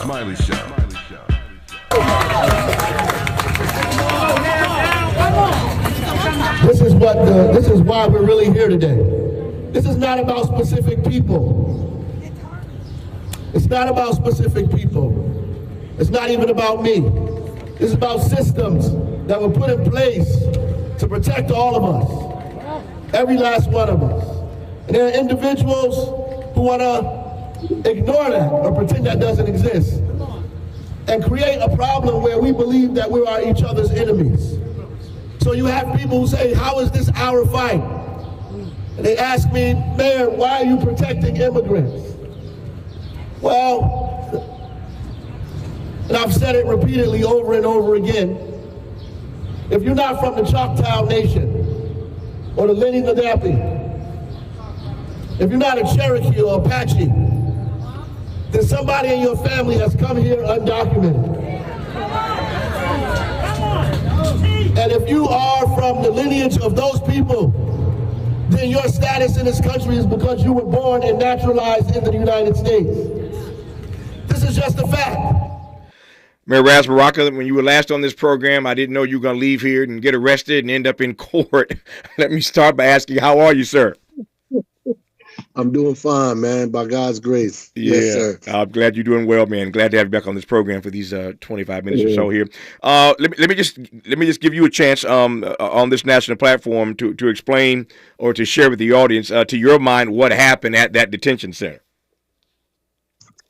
Well, we go there every morning around 7 and the property. Mm-hmm. They have a contract with ICE, but they have no certificate of occupancy, as far as we know, and have disallowed our inspectors from coming into the property. We go down there and cite them every morning at 7. So if I wanted to create problems, I could do it any morning around that time. Mm-hmm. I was invited back by the Congress people because they were doing a press conference at that time. I went to the press conference. That did not happen. There were protesters down there who was chanting, "Let the mayor in." The security guard opened the gate and said, "Please come in on this side. Maybe it'll calm them down." It did. They started cheering. I stood over there with the guard who is a part of Geo's. He's an employee who let me in. I stood there with him for about an hour and a half with ICE over there. Nobody said anything to me, waiting for the Congress people to exit the property. Then the special agent in charge, Ricky Patel, came. Obviously on some orders, he came right over to me. It was other people there, but he came right to me and started, threatening me, harassing me, saying that I bust on the property. I said, "No, this guy let me in." And he said, "That's not true." I said, "He did. Go ask him." Then the Congress people came over and they got into a little argument back and forth. He proceeded to say that if I don't leave, he was going to arrest me. So I left. I went on the other side of the gate. I left the property, Congresswoman Bonnie Watson-Coleman holding my arm. We walked outside the other side of the gate. I guess he got instructions that wasn't good enough. So they came off of the property out onto the street side and arrested me out on the street. Mm. Took me to a precinct, to a holding, whatever that facility was. Was in a cell, handcuffed, fingerprinted, pictures taken, interrogated, talked to, investigated, whatever that was, and then taken to court, a hearing. They took pictures of me again, take more fingerprints of me there. It was really a crazy experience, and I'm still going through it now, by the way. But they charged me with a Class C misdemeanor, which is about 30 days in jail and a $400 fine. Mm. Let me deal with that part first. I got a couple of questions I want to ask about what you said a moment ago. But this Class C misdemeanor, what does that actually mean? Are you literally facing jail time? Yeah, it's the potential is there. Absolutely, they could. The judge. I don't know a judge in their right mind that would do that, but yeah. Mm-hmm. I don't know. First of all, it wasn't their property. They don't have any jurisdiction over this property. It's a private property. Federal law enforcement can't arrest people on private property for trespassing. They would have to call the local or the state agencies. They have no jurisdiction. That's number one. Yeah. Number two, I was off of their property when they arrested me. So, none of this stuff that they're saying is valid. Yeah. You mentioned earlier in your remarks that this individual came over on some orders and started to harass you and eventually arrested you. How high up do those orders go? Should we believe that these orders are coming from the Trump White House, given your commentary about Donald Trump on the campaign trail for governor of New Jersey? Well, I don't know. I don't know if it goes that high, but it definitely goes towards his superiors. Mm-hmm. That's for sure. He is the special agent in charge, just like the police director here going downtown Newark, arresting somebody for shoplifting. Mm-hmm. At the end of the day, I'm sure he hasn't arrested anybody in a few years. He came to this property to arrest me, which, smells of something else. And he got on the phone when I left the property. And after he got off the phone, he came outside with his guys and they arrested me. So I would imagine that they were trying to prove a point here. And, that we arrest anybody can get it, all this, whatever. Tactic they want to use to intimidate and bully. That's what they did. Yeah. What I think you just answered. I want to just ask point blank though. What do you think the point was they were trying to make by arresting Ras Baraka, the mayor of Newark? Well, just that. They wanted to intimidate me. They wanted to bully me. They wanted to intimidate other people, really, more than me. I don't know if it was specifically about me, except the fact that I'm the mayor of the city of Newark. Mm-hmm. They're going to arrest who they thought was the top person there and, make an example of me. No, I'm running for governor, all this other stuff. They're just going to make an example of me. Yeah. How has this infused, you tell me, what's it done to the campaign, for the campaign? Well, to me, it's been a little distracting. I mean, there's a lot of people who they've been giving me free airtime, though. I tell you that, unearned media, which was good. You know what I mean? So at the end of the day, I mean, but you also have the flip of that. People debate, and the woman asked me the question framed in a way like, "How can we trust you to be governor if you're going to go pick fights with federal law enforcement?"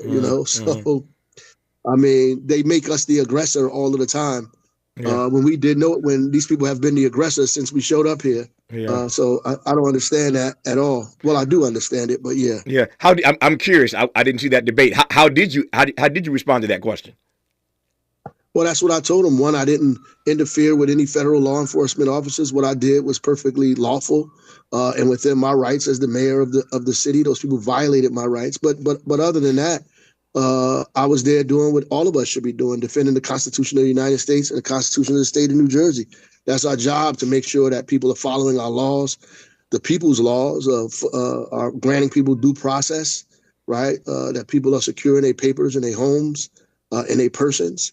That's our job. That's what we swore an oath to do, to make an allegiance to the Constitution, not Donald Trump or the Republican or Democratic Party, but to the Constitution of the United States and the Constitution of the state of New Jersey. And I felt like that's what I was doing. Yeah. I started this conversation with Mayor Ras Baraka playing a clip, and I played that clip specifically because I want to ask him a certain question about that clip. And the question has to do with the way that black folk in particular ought to see this issue of immigration.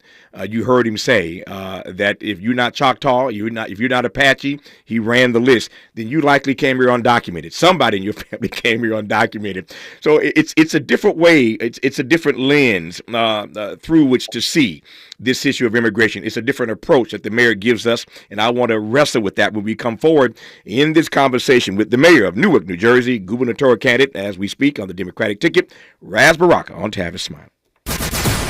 Generous listening. Charitable listening. It's why everybody wants to talk to Tavis. The conversation continues when we come forward. Sometimes an identity threat is a ring of professional hackers. And sometimes it's an overworked accountant who forgot to encrypt their connection while sending bank details. I need a coffee. And you need LifeLock, because your info is in endless places. It only takes one mistake to expose you to identity theft. LifeLock monitors hundreds of millions of data points a second. If your identity is stolen, we'll fix it, guaranteed, or your money back. Save up to 40% your first year with promo code NEWS at lifelock.com. Terms apply. Sometimes I struggle to get to sleep. My body stopped for the day, but my mind is still running. So I take ZQuil. ZQuil, the world's #1 sleep aid brand, has a range of non-habit-forming products to fit you and your family's needs. Invest in a great night's sleep for the best you tomorrow. I'm awake and ready to take on anything. Better days start with ZQuil nights. Explore our products at ZQuil.com. Use as directed. Keep out of reach of children. We asked seniors how to prevent Medicare scams. My best advice, if you get a phone call, do not talk to the person. These people are well-trained. Don't talk to them. They don't know me. They're just trying to scam me. Don't be fooled. Hang up. Just hang up. Never give out your Medicare number. They're going to get your number to put in a false claim. If I get a call from someone, I don't pick up the phone. And should I pick up the phone and they ask for information, then I hang up. How do you detect Medicare fraud? Just like I check my credit card statements, I check my Medicare statements monthly. Scammers can get a hold of your number, order medical devices through your account, and you're not even going to know about it if you don't look at your statement. Check your statement every month. If you get your statement and you see something that you know you did not have done, you report it. Call your senior Medicare Patrol. To report Medicare fraud, call the Senior Medicare Patrol at 855-613-7080. KBLA Talk 1580. We've got a lot to talk about. KBLA Talk 1580, connecting you with services and solutions. The Los Angeles Regional Food Bank is on a mission to fight hunger and provide nutritious food to those in need across our community. They partner with federal, state, and local programs advocating for better policies and funding for critical hunger relief programs like Cow Fresh, the Emergency Food Assistance Program, and the Child and Adult Care Food Program. The food bank works with coalitions and local representatives to make sure hunger is addressed in every district of LA County. They also run nutrition education campaigns, raise hunger awareness, and source nutritious food for distribution, all while supporting regulations that allow food pantries to operate safely. Want to help? Visit lafoodbank.org or call 323-234-3030 to volunteer or find a food bank near you. Together, we can ensure that no one goes hungry in Los Angeles County. This is a community call to action from KBLA Talk 1580.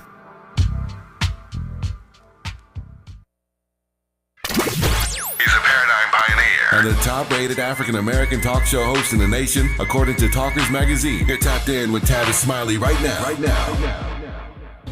The real bizarre thing about all of this is that we are fighting about a document that was created hundreds and hundreds of years ago. It's called the Constitution of the United States, which gives everybody due process, no matter who you are, no matter what language you speak, no matter what your background is, what your gender is, or who you decide to love. That the Constitution protects everybody once you step foot on this soil, once you reside in this country, whether you document it or not, the Constitution protects you. That's what separates this country from every other country around the world. That we all have due process. That we all have to face, we have the ability to face our accusers. We have our day in court, that we have a trial by jury, that we're innocent until proven guilty. And that our persons and our paper and our property is secure and protected by the laws of this country, and you cannot just subvert that, undermine that, disregard that, simply because you want to. I don't care who you are, you don't have the right to do that. You have the right to identify people based on their nationality, their race, or their language, and say that some people should be treated by the laws of this land and other people should not. This is wrong, it is unjust, it is undemocratic, it is unpatriotic, it is un-American. That's right. Continuing our conversation with the current mayor of Newark, New Jersey, and gubernatorial candidate on the Democratic ticket, Ras Baraka. Honored to have him on this program. So I said a moment ago that I'm grateful for the frame that you have given us for this part of our conversation about the way that Black people, I think in particular, ought to see this immigration issue. And you made the point quite clearly. If you're not Choctaw, if you're not Apache, you ran the list, then you came from somewhere. Talk to me as you see it about the way that we, in Black America in particular, ought to see this immigration issue, this immigration crisis, this immigration conversation, Mayor. Yeah, I think Blacks, African Americans are the original undocumented people outside of, settlers that came here and settled this part of the world. Mm-hmm. We, as formerly enslaved folks, had no documents. We had no rights that they were bound to respect. 1857, Dred Scott versus Sanford made it clear that we were not, in fact, citizens and did not deserve any due process. As a result of that, the 14th Amendment was passed, put in the Constitution of the United States. It was amended to the Constitution, which then, in turn, gives formerly enslaved folks the right to due process, the right to citizenship. All of those things are important. Now, everybody uses that. This is the first thing that Donald Trump signs as an executive order to undermine birthright citizenship, to undermine the naturalization process. The irony of that is everybody that's here at some point has their citizenship because they were born here, for the most part. And so this goes directly back to our struggles in this country to be treated as human beings. If we allow them to disrupt the 14th Amendment of the Constitution, we might as well, put ourselves back in the predicament we were post-slavery, in the middle of the slave codes and all of the things that took place then. So this is our fight, probably, more intensely than it is anybody else's fight. Yeah, I love that. This is our fight, too. And I couldn't agree more. In our remaining moments with Newark Mayor Ras Baraka, I want to talk about his campaign for governor in the Garden State of New Jersey. Delighted to have him on, Tavis Smiley. Why does Tavis say, when we come forward? Because he's not going back. And you don't have to go back either. Forward ever, backward never. More of Tavis Smiley when we come forward.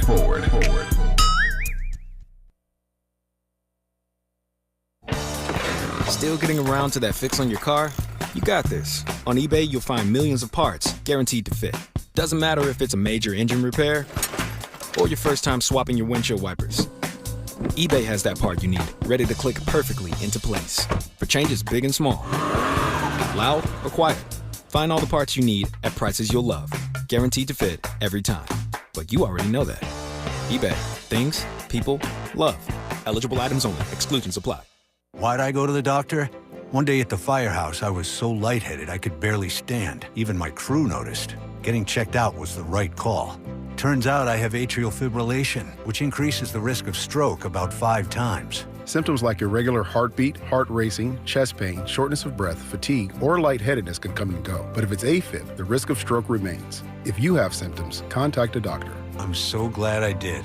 Visit NoTimeToWait.com, sponsored by Bristol-Myers Squibb and Pfizer. If you're like me, 60 and retired, making ends meet, especially here at the supermarket and drugstore, is tough. I'm so blessed to have found BenefitsCheckup.org. It's a free and confidential website from the National Council on Aging that connected me to $1,200 a year in programs that help pay for food, medicine, utilities, and more. Maybe it can help you. BenefitsCheckup.org. You know where you want to go in life, and City National Bank can help. City National knows the dedication it takes to build your vision for the future into a reality, and our team is here for you. We have a wide range of options to help, from personal savings accounts to interest-bearing money market savings accounts and more, all designed to help you get where you want to go. City National, here for every stage of the journey. Learn more at cnb.com. City National Bank is a subsidiary of Royal Bank of Canada. Member FDIC. Texting privacy policy and terms and conditions posted at textplan.us. Texting enrolls for recurring automated text marketing messages. Message and data rates may apply. Reply stop, opt out. Individual results may vary. Consult a doctor prior to use. If you've struggled to lose weight in the past, this important message is for you because you could lose as much as 50 pounds or more with Zelfie. Zelfie makes it easy and affordable to get weight loss treatment 100% online. Zelfie providers can prescribe FDA-approved GLP-1 weight loss medications clinically shown to help people lose weight, like Wegovy, Zepbound, and others. Plus, help get the medication covered by insurance, so it's as little as $0 a month. The doctors are super helpful, and the meds have been a game changer. It's the first program I've had success with. Before Zelfie, I was unable to lose weight, even though I was eating healthy and exercising 6 days a week. Zelfie helped me not only lose weight, but I feel so much better. Text GOAL to 200-300 to get started today with Zelfie and see if weight loss medications like Wegovy or Zepbound are right for you. Don't wait. Text now for a link to your exclusive offer. Text GOAL to 200-300. That's GOAL to 200-300. GOAL to 200-300. Freedom is an endless meeting. So let's get back to it with Tavis Smiley. Tavis Smiley and Newark Mayor Ras Baraka running for governor in the Garden State of New Jersey. You sort of joked earlier about all the free media you have gotten as a result of this arrest by these ICE agents and your subsequent court appearance. I know, again, because you do this every morning at 7 o'clock, as you shared with us earlier, you didn't go there on this particular day asking for this, but it happened. I have to believe that this has separated you from the package, distinguished you from the other Democrats running for governor. But what say you about how the campaign is moving forward at this point? I know the primary is coming up pretty soon here. Well, it remains to be seen. You know, we are still campaigning. I mean, race is still close. At the end of the day, I agree that people see that that we are willing to fight for them. But That's ultimately, right. there's always the opposite of that as well. The immigration issue is very touchy and picky. I think we've allowed Republicans to define it for us, so people are a little confused about some of the things. So that's why we have to explain and over-explain what's going on to people here. But I think because Trump is acting so authoritarianist that these folks want somebody to push back against them, and people like that. Yeah. How is your money, and what's the polling telling you at this point? Well, we obviously need more money. We could raise as much money as we can. We need it for the last week, the last day, for media, for bodies on the ground. I think that this race is going to be won again by last couple of days of people who want it the baddest out in the street, working hard. Polls basically are going up and down every week. So which means that it is a very, very, very close race. Somebody's going to win this race with maybe 200,000 votes or less. And it is a very highly contested primary. So it's going to be who can get their voters to the polls. Well, if that's the barometer, if that's the benchmark, I think you should be okay. I mean, I have followed you, of course, for years, and it seems to me that your street game, your organization, is pretty much intact. Yeah, I mean, I believe so. We're proud of that, and we just been expanding it across the state, trying to grow it. I mean, New Jersey's a big place, trying to grow our base of folks that are volunteering, people that we're paying to be on the ground. Pulling our institutions and organizations together. And I tell you, if the African-American community come out in an outsized way, we will win. No, I believe that. I mean, if the black community turns out in New Jersey, certainly in Newark, I think you're at the top of the ticket. And so we shall see what happens in the weeks ahead. But I wish you nothing but the best in this Democratic primary. Always honored to have you on this program. Thank you for accepting the invitation after what happened at the detention center. You honor us by being on this program, Mayor. Thank you for your time, sir. Thank you, brother. Take care. You take care. Good to have you on this program. More of Tavis Smiley when we come forward. KBLA 1580 Santa Monica. I'm Bree Wood with BIN News Now. Chicago's Black Mayor Brandon Johnson outlined his vision to revitalize the West and South Sides, boost entrepreneurship, and make the city safer and more affordable. We're going to educate our children. We're going to create opportunities for entrepreneur growth. We're going to build the most affordable, safest, big city in America, and we're going to do it together. He cited recent housing investments and a drop in violent crime. The WNBA is investigating racist remarks aimed at Angel Reese during a game against Caitlin Clark and the Fever in Indianapolis. The league and players union condemn the abuse and are calling for swift action to ensure a safe, inclusive environment. And Beyonce's string of performances in Chicago is over. Thousands packed Soldier Field last night for Queen Bee's third and final concert in the Windy City. Thursday's performance was delayed nearly 3 hours due to severe weather. Get BIN News Now on demand 24/7 on the iHeartRadio app. For victims of drunk and drug driving, our grief is unique. But you are not alone. You always have a place at MAD. Call our 24-hour victim helpline at 877-MAD-HELP or visit mad.org. This is the KBLA Sports Minute with Ray Richardson. Congratulations to Angels manager Ron Washington. He won the battle between the only black managers in Major League Baseball. The Angels beat Dave Roberts and the Dodgers Sunday 6-4 to complete a 3-game sweep for the Angels at Dodger Stadium. It was the Angels' first sweep over the Dodgers since 2010. The LA Sparks lost their home opener Sunday to the Minnesota Lynx 89-75. Kelsey Plume had 18 points for the Sparks. Plume has 55 points in the Sparks' first 2 games. The Sparks are 1-1. The NBA's Final Four is set. The Minnesota Timberwolves will face Oklahoma City in the Western Conference Finals. OKC is the number 1 seed in the West. Minnesota is 6. Game 1 is Tuesday in OKC. New York and Indiana will meet up in the Eastern Conference Finals. New York, the number 3 seed, has home court advantage. Indiana is number 4. Game 1 is Wednesday in New York. No debates, no speculation, just the info you need. That's your KBLA Sports Minute. I'm Ray Richardson on KBLA Talk 1580. When the flames subside, who ensures that the stories endure? At KBLA Talk 1580, we're committed to preserving the voices that shape our community. We know people have short memories, and as long as this Black Talk radio station is on the air, we will not let Altadena be forgotten. We are honored to announce that the Altadena Historical Society will officially archive our recent town hall alongside every episode of Conversation Live Altadena Rising with James Farr. This is the show of record, the definitive source for tracking Altadena's roots, resilience, recovery, and reunion. These stories will now live on for students, scholars, researchers, and journalists seeking truth and legacy in the months and years to come.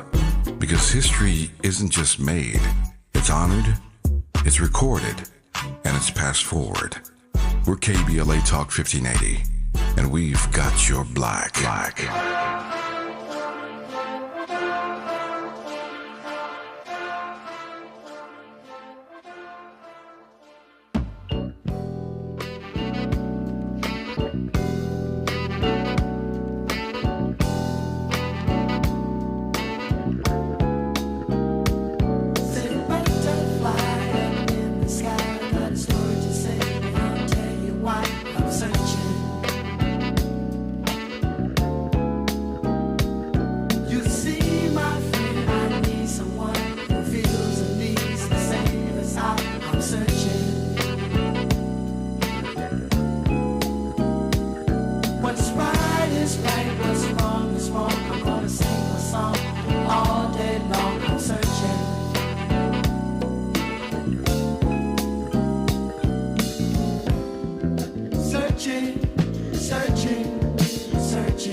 I'm Tavis, Smiley. Delighted to have you with us in this third and final hour of our program today.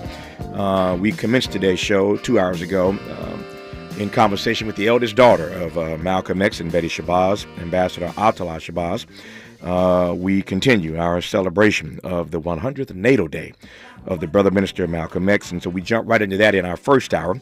When we typically spend the first hour talking about politics, we wanted to of course, honor this day, leading this program in that conversation. And I see many of your responses on social media that you appreciated that conversation, as did I. We thank again Ambassador Attallah Shabazz for joining us today in the first hour of this program. But now we're in the final hour, and we get a chance now to talk about politics. And there's a whole lot to talk about on this particular day. And so in this hour, I'm delighted to have back on this program Danielle Moodie, host of her own signature show, and Woke AF, and co-host of two other shows, The New Abnormal and Democracy-ish. Danielle's got more shows than Mary J. has music videos, but I'm glad to have her back on this program.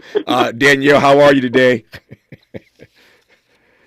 That was an introduction, Tavis. Yeah. I'm good. I'll tell you, you got more jobs. You working like a Jamaican. Yes, because I am a Jamaican. There you go. That makes sense. I'm looking at literally all this stuff on my desk here. So much has happened. You heard me say a moment ago that we started today in celebration of Malcolm X's 100th birthday, so I didn't get to politics like I typically do at the start of the program. And it seems that 2-hour delay has given me more stuff to talk about, given all the breaking news that's happening today. Let me start with this, though, I think. CBS, the head of CBS has announced, Wendy McMahon, that she is departing the network amid tensions with Donald Trump. I quote from her, where is this quote? "It has become clear that the company and I do not agree on the path forward," Wendy McMahon wrote to staff just weeks after the top producer at 60 Minutes resigned. So this is not the first time we've had this conversation about executives, news executives at CBS resigning. But the head of the news division is a big deal, again, on top of the fact that the head of the exec producer of 60 Minutes resigned some weeks ago. This is the havoc that Trump and his administration are wreaking with regard to mainstream media. How do you read this announcement today, Danielle? Look, I will say this, as somebody who is in independent media, that mainstream media has failed us. Mm-hmm. Right? They have failed us for the last 10 years under Trumpism. We have to understand that Donald Trump has been in our consciousness for a year, for nearly a decade. And so, right now, for them to be stepping down is a signal of the times, but it also is indicative of why we need independent voices, of why it is important that people invest in and understand the power of independent media, because we are about truth, right? And not just about headlines and clickbait. And that's what they care about. And that's why Donald Trump has been able to have the power that he has, because he drew ad dollars and eyeballs. And they didn't care about democracy then. So to me, it's shocking that they care about it now. Yep. To your point that it's shocking that they care about it now, I hear that. It's a powerful point, and I resonate with that. And yet I think it does say something. If we take your analysis to its at face value, and I do. That the media has failed us for the last decade. Again, no disagreement there. I think that makes it even more poignant that at this point, it's become so funky for them that they can't even stand it, that they're walking out. I think that's the point, is it not? Yeah, I think that is it. But it's just like, what did you do to get us to this point? Mm-hmm. And so, yes, I think that it is an alarm Yeah. bell that should be going off to all of people who are viewers of CBS, people that are viewers of the news, that understand that they're being dictated. Why was 60 Minutes receiving the ire of Donald Trump, and why did they bend the knee? Because they're working on a deal with Paramount. Mm-hmm. So you have to understand, like, people need to understand that, look, it is not, 40, 50 years ago when the news was given to you because it was about empowering the citizens of this country and so that they had a grip and understanding of what was happening around them. That's not the case. And so, yes, every single one of these executives leaving or being fired should be sending off alarm bells, because what do autocrats come for first? Knowledge and information. Yep. So Danielle mentions autocrats. I mentioned oligarchs because that's really what's behind this story. What's behind this story, as Danielle sort of teed up, is that Sherry Redstone is in a deal to sell, and the Trump administration has to approve that deal. Paramount, of course, the owner of CBS, they're in a deal. Sherry Redstone is to sell this, and so the Trump administration again has to approve it. And so it is the news division that is feeling like their bosses, namely Sherry Redstone again in this case, are telling them how to move, and they don't like that. And so they're stepping aside. So it's Sherry Redstone at Paramount CBS. It's Jeff Bezos at the Washington Post. We've seen all the exits of long-standing journalists at the Washington Post who left the building. It's Elon Musk at Twitter, now X. And so, yeah, the autocrat argument is real, but the oligarchs are the ones who are calling the shots behind the media. And that's the point that Danielle, I think, is making, that we got to be clear about who's pulling the strings, who are the real puppet masters here. And so when you're watching the news, yeah, you're watching it, but there are folk behind the scenes, the owners oftentimes, who put their thumb on the scale. And when Sherry Redstone, now that she's done that at CBS in a way that they can't tolerate, people are leaving the building, as they did, as I said, at the Washington Post, as we see Elon Musk and the way he's running X. So that's the backstory to that. That's the CBS story. In case you've just tuned in, Wendy McMahon, the president of CBS News and Stations, has allied herself with Bill Owens, who was the executive producer, that is, of 60 Minutes, and they have both left the building. We will see what happens at CBS in the days ahead, but Danielle's right. Alarm bells ought to be going off about the way that the Trump administration and these oligarchs are managing the news, put news in air quotes, the news that you are receiving, and Danielle Moodie is right. Hence the need now more than ever for independent sources, and I'm glad to be one of them, as Danielle Moodie is as well. That's CBS. I haven't gotten yet to the Jake Tapper book. I've not gotten yet to Joe Biden's cancer. I've not gotten yet to these rumors that Donald Trump, on the 5th anniversary of the murder of George Floyd, may pardon Derek Chauvin. I have not gotten to Donald Trump letting these white Afrikaners in. The president of South Africa, Cyril Ramaphosa, is on his way to the U.S. to meet with Donald Trump this week. A great deal more to cover when we come forward on Tavis Smiley. Hope, agency, dignity. This is Tavis Smiley. Can you dig it? Come on! Still getting around to that fix on your car?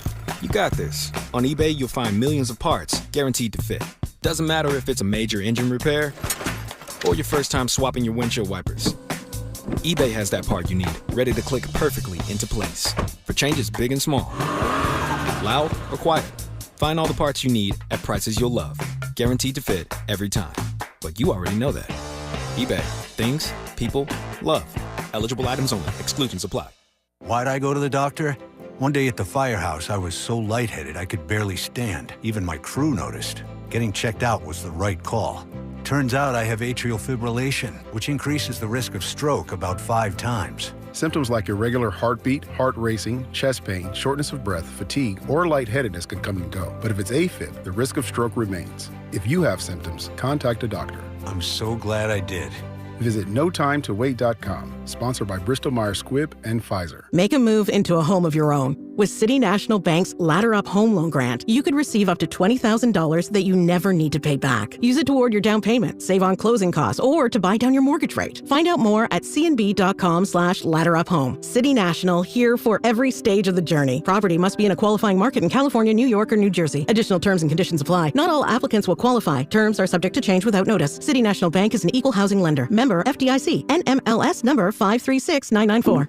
Oh no, stomach issues again? Stomach issues? Who are you? Your pancreas. I could be the real reason for your diarrhea, gas, bloating, stomach pain, or loose oily stools. I thought it was my stomach. People often do, but any of these symptoms could mean having a condition called exocrine pancreatic insufficiency, or EPI. With EPI, the pancreas doesn't release enough enzymes to break down food, but EPI is manageable. Use the symptom checker on identifyepi.com and speak with your doctor. That's identifyepi.com. Sponsored by AbbVie. This is the story of the one who, as a maintenance specialist for a historic high-rise, knows that vintage charm historically needs constant attention. Which is why, when it's time to upgrade turn-of-the-century mechanicals, they turn to Grainger. With easy access to 1 million-plus products and the scale to deliver when and where you need them. The right tools and supplies are never far away. So the one can keep that vintage building running like new. Call, click Grainger.com, or just stop by. Grainger, for the ones who get it done.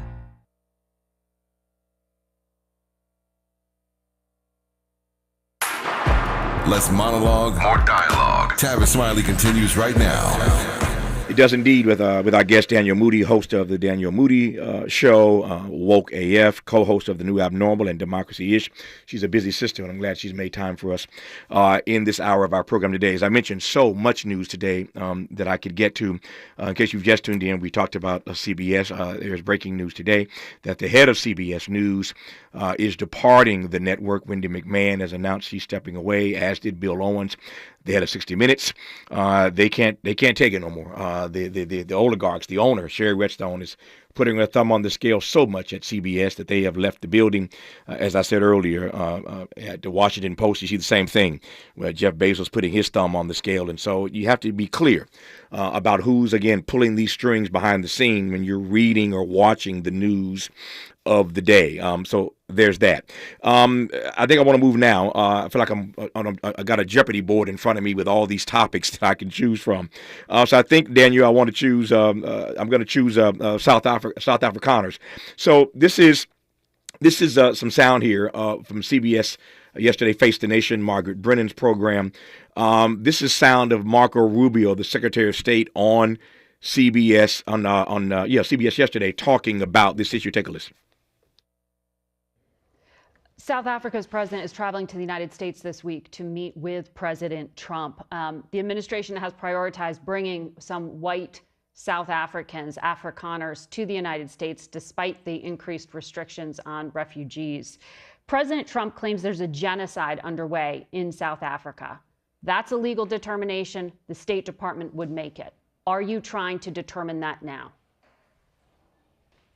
I will determine that these people are having their properties taken from them. They can call it whatever they want, but these are people that on the basis of their race are having their properties taken away from them and their lives being threatened and in some cases killed. These are people that applied and made these claims in their applications and seek to come to the United States in search of refuge.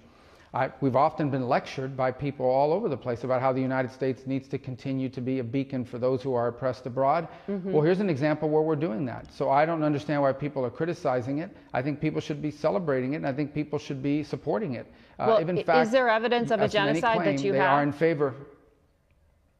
I think there's evidence absolutely that people have been murdered, that people have been forcibly removed from their properties, both by the government in some cases because of a law they passed, but also because of independent groups encouraged by political parties inside of South Africa.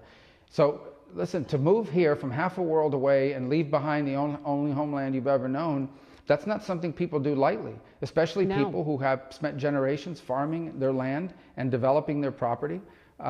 That's not something that you take lightly and do. These people are doing it for a reason. So we welcome them to the United States, and I think there may be more coming soon. That clip, Danielle, would be laughable if it weren't so serious. I have never heard, and I've been at this a long time, so I'm going to take a few minutes here. We're going to dissect this thing, because I have rarely heard a clip that is so filled with hypocrisy from beginning to end. You heard the same thing I heard, as did the audience. Let me just take a minute to break this down. Let me start with this. So Marco Rubio affirmed when Margaret Brennan asked him that this is genocide taking place in South Africa on the part of these white South Afrikaners. So I was stunned that you can use the word genocide as it relates to South Africa and this particular story, but you can't use the word genocide as it relates to Palestinians in Gaza. That is the first thing that jumped out at me. Your thoughts, and I'll jump from there. I mean, that it absolutely was front and center to me, because I'm saying to myself, are the South Afrikaners being starved to death? Or is there a manufactured famine that is happening there? Have they been kicked out of their homes and their homes been bulldozed for generations, and that they have no right and no claim to their land? Are they living in a second-class citizenship? Are they allowed on certain roads or denied access to certain roads based on their license plates and based on the determination that they are under military occupation as opposed to actual legal citizens of that country? Because that is actually what is the differences between what is happening with the Palestinians in Gaza and in Israel and what is happening with South Afrikaners in South Africa. Why are they, quote unquote, losing their land? Because it was never their land to begin with. That land was stolen from black people in South Africa during apartheid and divvied up to white Afrikaners. So let us not get twisted with the word smithing and the lying that this administration is doing, because what they want to do is ensure that more white people come into this country so that there is a slowing of the demographic shift or a halting of it, and that they are denying black and brown people access to actual refugee programs because they don't want, quote unquote, those types of people in the country. You put your finger on it. How then, to your mind, can the Trump administration defend denying persons from other countries entry to this country, and not just denying people entrance, but they're trying to kick people out? That's what Donald Trump is doing right about now, and yet you have this protected class, that's the phrase I would use, this protected class of these white South Afrikaners who you want to let in. Is that not the definition of hypocrisy? It's a definition of hypocrisy, but this is how white nationalism moves, right? This is white nationalist behavior, because the Supreme Court just decided to say that Donald Trump can dismiss the temporary protected status of 300,000 Venezuelans. That's right. And in their place, Donald Trump is about to bring in hundreds of thousands of white Afrikaners. So, don't get it twisted. How is it happening? Because Donald Trump and his regime is fueled by white nationalism, and they are hell-bent on ensuring that they can make America white again. And this is how they plan to do it. As Danielle just said, she beat me to it. I was about to go there. This news was breaking since I came on the air a couple hours ago. As I mentioned, we start our program today in celebration of the 100th natal day of the brother minister Malcolm X with his eldest daughter, Ambassador Attallah Shabazz. And so over the 2 hours that I was navigating to get to this final hour, there is, of course, more breaking news. And the Supreme Court, as she just mentioned, has allowed, is going to allow Donald Trump to revoke the protected status for thousands of Venezuelans. So they're allowing him to just, bum rush these Venezuelans out of this country. Other persons they're not letting in, but these South Afrikaners now apparently are being subjected to genocide. And so we're going to let them in. As you heard Marco Rubio say in that clip with Margaret Brennan on Face the Nation yesterday, there'll be more that are coming. And I think Danielle has laid it out quite nicely. I don't need to repeat what she just said.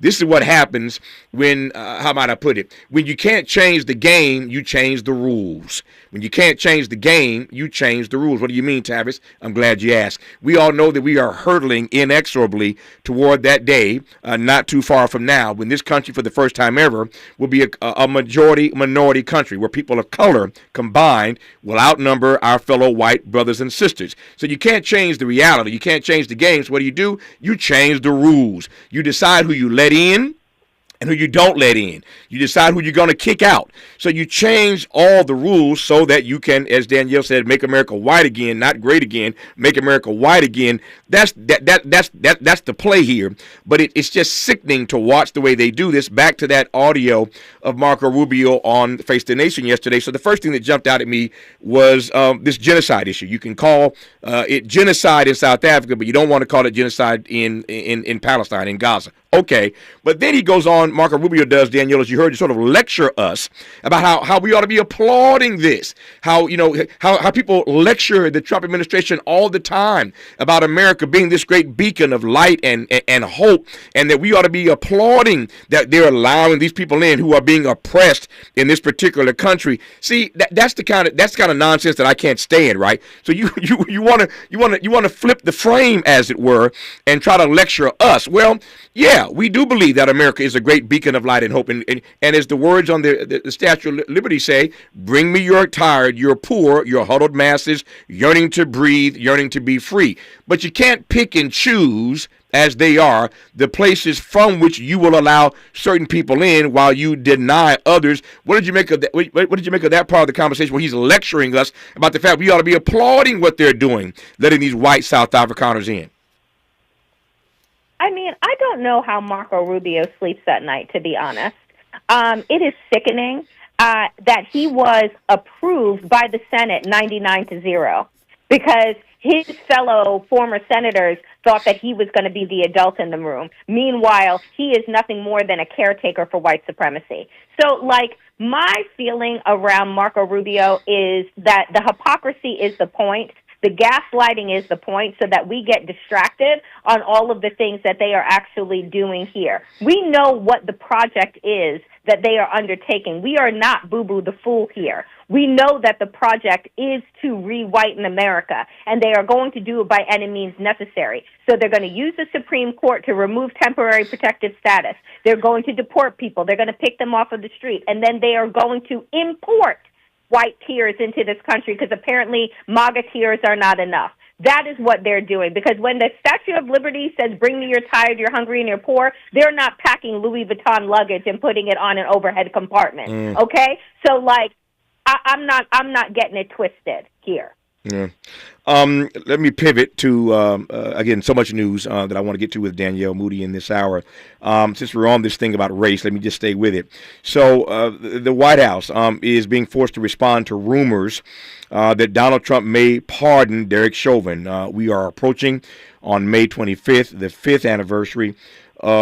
fifth commemoration, I should say, of the murder of George Floyd in Minneapolis. And Marjorie Taylor Greene, yes, that Marjorie Taylor Greene, has continually publicly asked and advised and prompting the president to pardon Derek Chauvin. And I don't know how seriously they're taking this inside the White House. Donald Trump has done stranger things. But speaking of letting white South Afrikaners in so you can whiten America again, can you imagine, Danielle, that Donald Trump might in fact consider pardoning Derek Chauvin for the murder of George Floyd? Yes, I can absolutely imagine it, and I absolutely believe that it's going to happen. Wow. And what Governor Tim Walz has said, that is, if he does get news that Donald Trump is going to pardon him, then he is going to move Derek Chauvin from federal prison and put him in a state prison. Because you have to understand, Derek Chauvin doesn't just have federal charges against him. He has state charges against him as well. So Donald Trump can pardon him all he likes, and he will still have to serve out his term. Yep. So I believe, Tavis, right, and these are my words and no one else's, I believe that this administration is trying to create a race war. I believe that they are trying to do the most inexcusable things to get black people and people of color in this country riled up and out into the streets so that they can bring in martial law. And so if on the anniversary of the death of a man that sparked worldwide protest during COVID, when no one had vaccines, but we were so outdone and aghast at the criminal behavior and depravity of Derek Chauvin that people left their homes in mass around the world, Donald Trump wants to use the 5-year anniversary of that horrific act as a way to signal to this country and to black people what he thinks our worth is. That, to me, is the straw that he is willing to break so that he can become the final autocrat and dictator that he wants to be.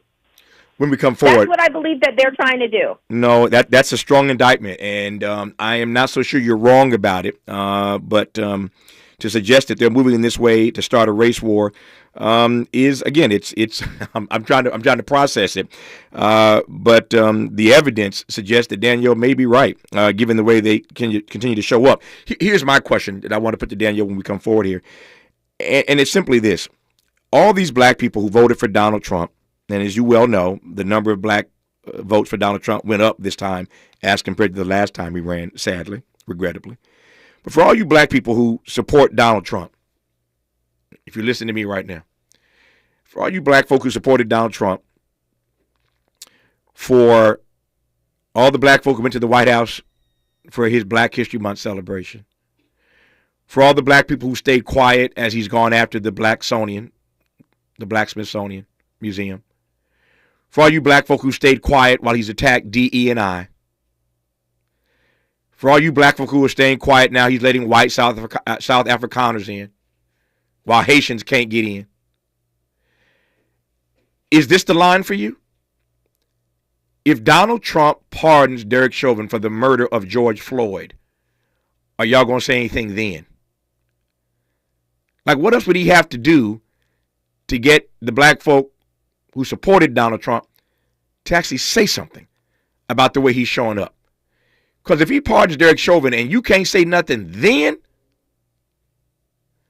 I'll pause there. We'll let Danielle Moodie respond to that when we come forward on Tavis Smiley. What's your quarrel with the world? You're listening to Tavis Smiley.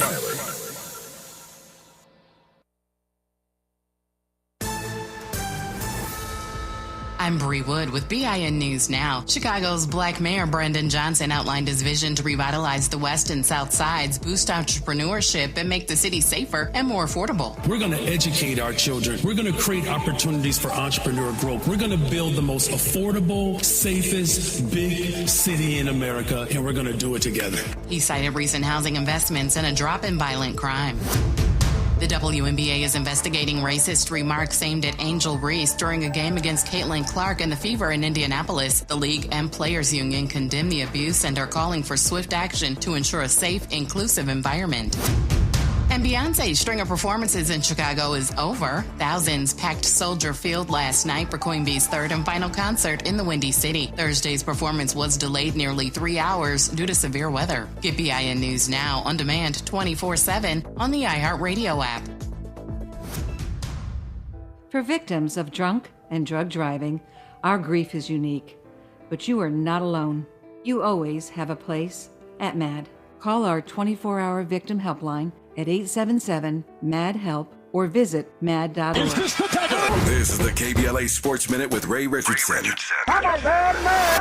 Congratulations to Angels manager Ron Washington. He won the battle between the only black managers in Major League Baseball. The Angels beat Dave Roberts and the Dodgers Sunday 6-4 to complete a 3-game sweep for the Angels at Dodger Stadium. It was the Angels' first sweep over the Dodgers since 2010. The LA Sparks lost their home opener Sunday to the Minnesota Lynx 89-75. Kelsey Plume had 18 points for the Sparks. Plume has 55 points in the Sparks' first 2 games. The Sparks are 1-1. The NBA's Final Four is set. The Minnesota Timberwolves will face Oklahoma City in the Western Conference Finals. OKC is the number 1 seed in the West. Minnesota is 6. Game 1 is Tuesday in OKC. New York and Indiana will meet up in the Eastern Conference Finals. New York, the number 3 seed, has home court advantage. Indiana is number 4. Game 1 is Wednesday in New York. No debates, no speculation, just the info you need. That's your KBLA Sports Minute. I'm Ray Richardson on KBLA Talk 1580. We've got a lot to talk about. Hi, I'm Zoe Williams, a.k.a. the Voice of Reason, encouraging you to join me weekdays from 7 to 9 p.m. for the world's most intriguing relationship radio roundtable. Every night, I facilitate and encourage our loyal listeners to participate in the most engaging relationship discussions you'll hear anywhere. So make it a point to rendezvous with me, Zoe Williams, the Voice of Reason, Monday through Friday, 7 to 9 p.m. Pacific Standard Time. Trust me, your relationships will never be the same. The VOR is on fire tonight. Unapologetically progressive. KBLA Talk 1580. We've got your black.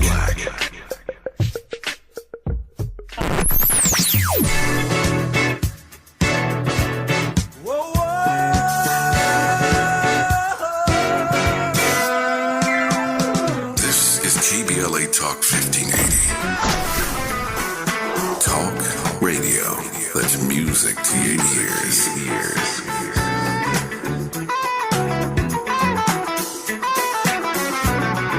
We're unapologetically progressive. KBLA Talk 1580.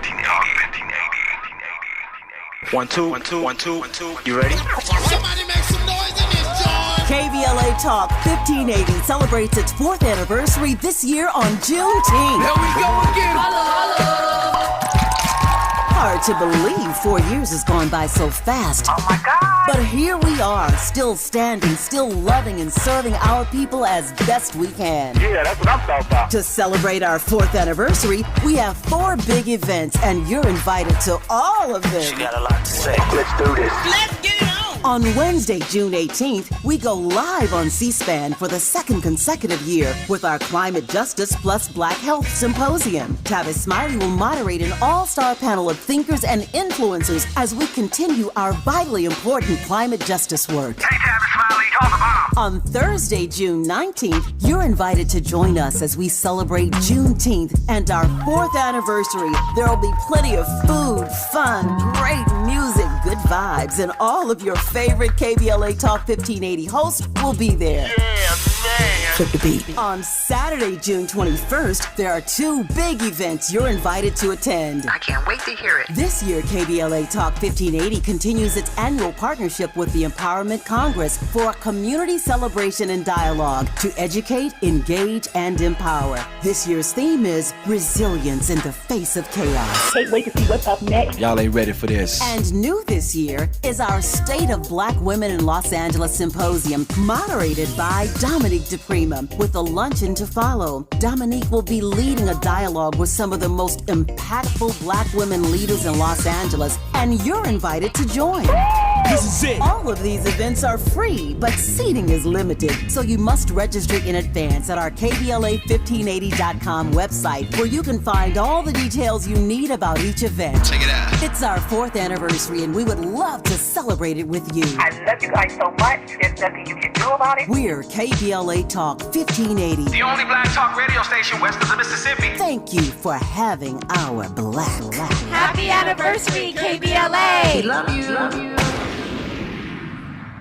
Paid for by government.com. Did you know? The United States Mint has issued a new Morgan silver dollar coin in proof condition for the first time. Not only that, they are also minted in 99.9% pure silver for the first time ever in history. Coin experts are calling this an amazing opportunity for anyone that knows the enduring popularity of Morgans. But you must hurry. Only 400,000 of these legal tender silver dollars were issued. These first ever Morgan silver dollars are brand new with stunning mirror-like finish, minted by the iconic San Francisco Mint. Call now and you're guaranteed a new first ever 99.9% pure silver proof Morgan dollar. To learn more, call 1-800-973-9717. If you order now, you will receive a free coin collector bonus pack, a $25 value, free with every order. Call 1-800-973-9717 now to secure your new Morgan silver dollars before they are gone. That's 1-800-973-9717.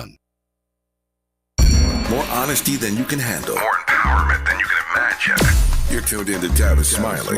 Tavis Smiley and Danielle Moodie, host of the Danielle Moodie Show and Woke AF, co-host of The New Abnormal and Democracy-ish, back in this hour with her analysis about many of the trending political stories of the day, and I'm pleased to have her on this program. I just said a moment ago, and I repeat, that these African Americans who voted for Donald Trump ought to be ashamed of themselves, frankly. That's just my read. You ought to be ashamed of yourself.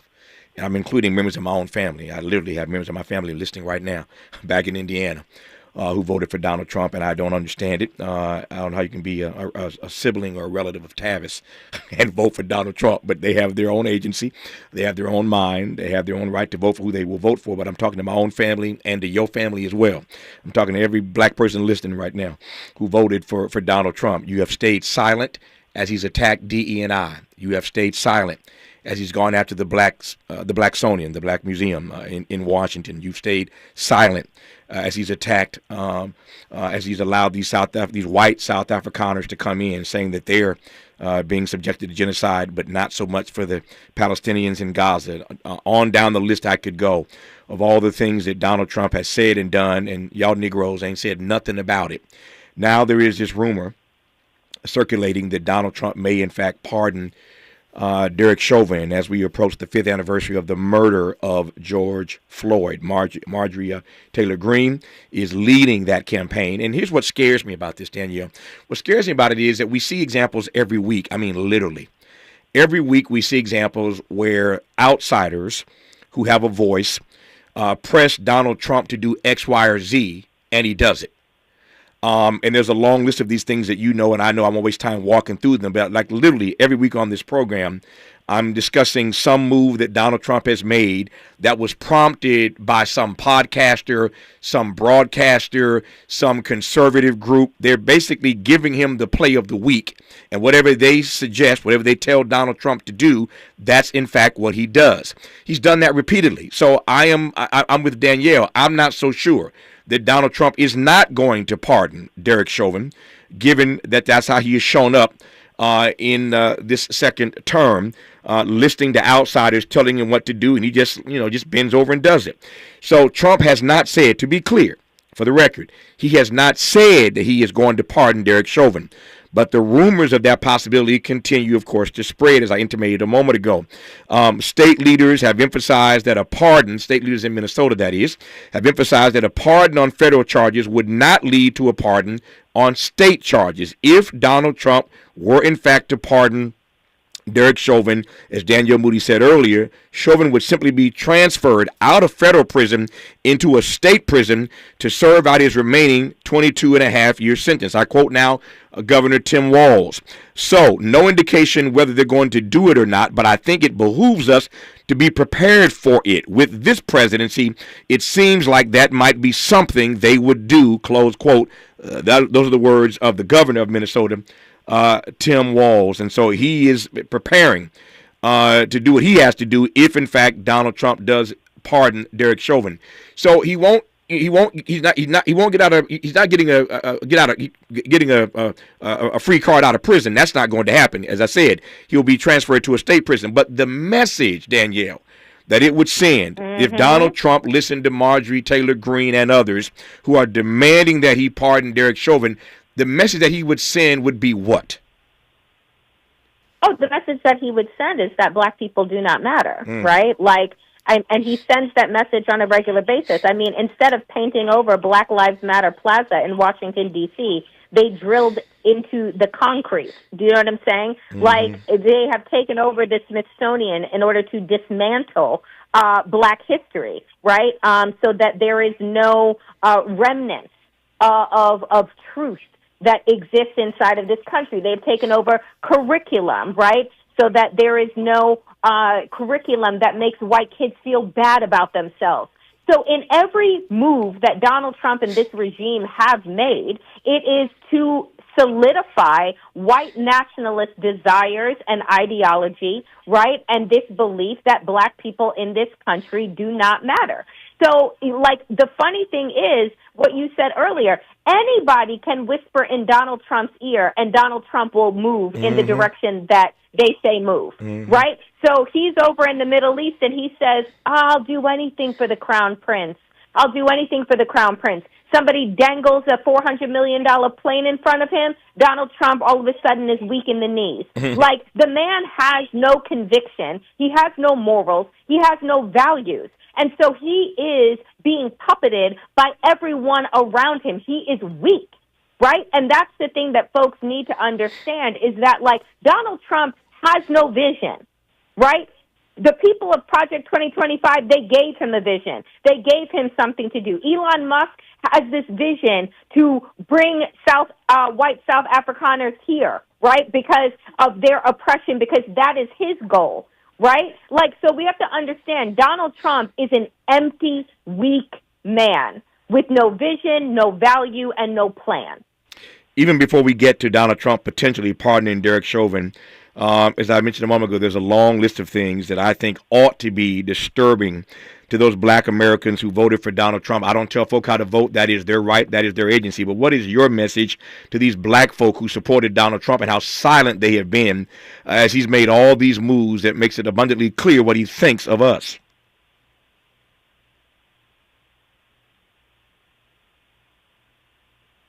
Sorry, I lost you for 1 second. Yeah, go ahead. You're back. You got my question? Yes.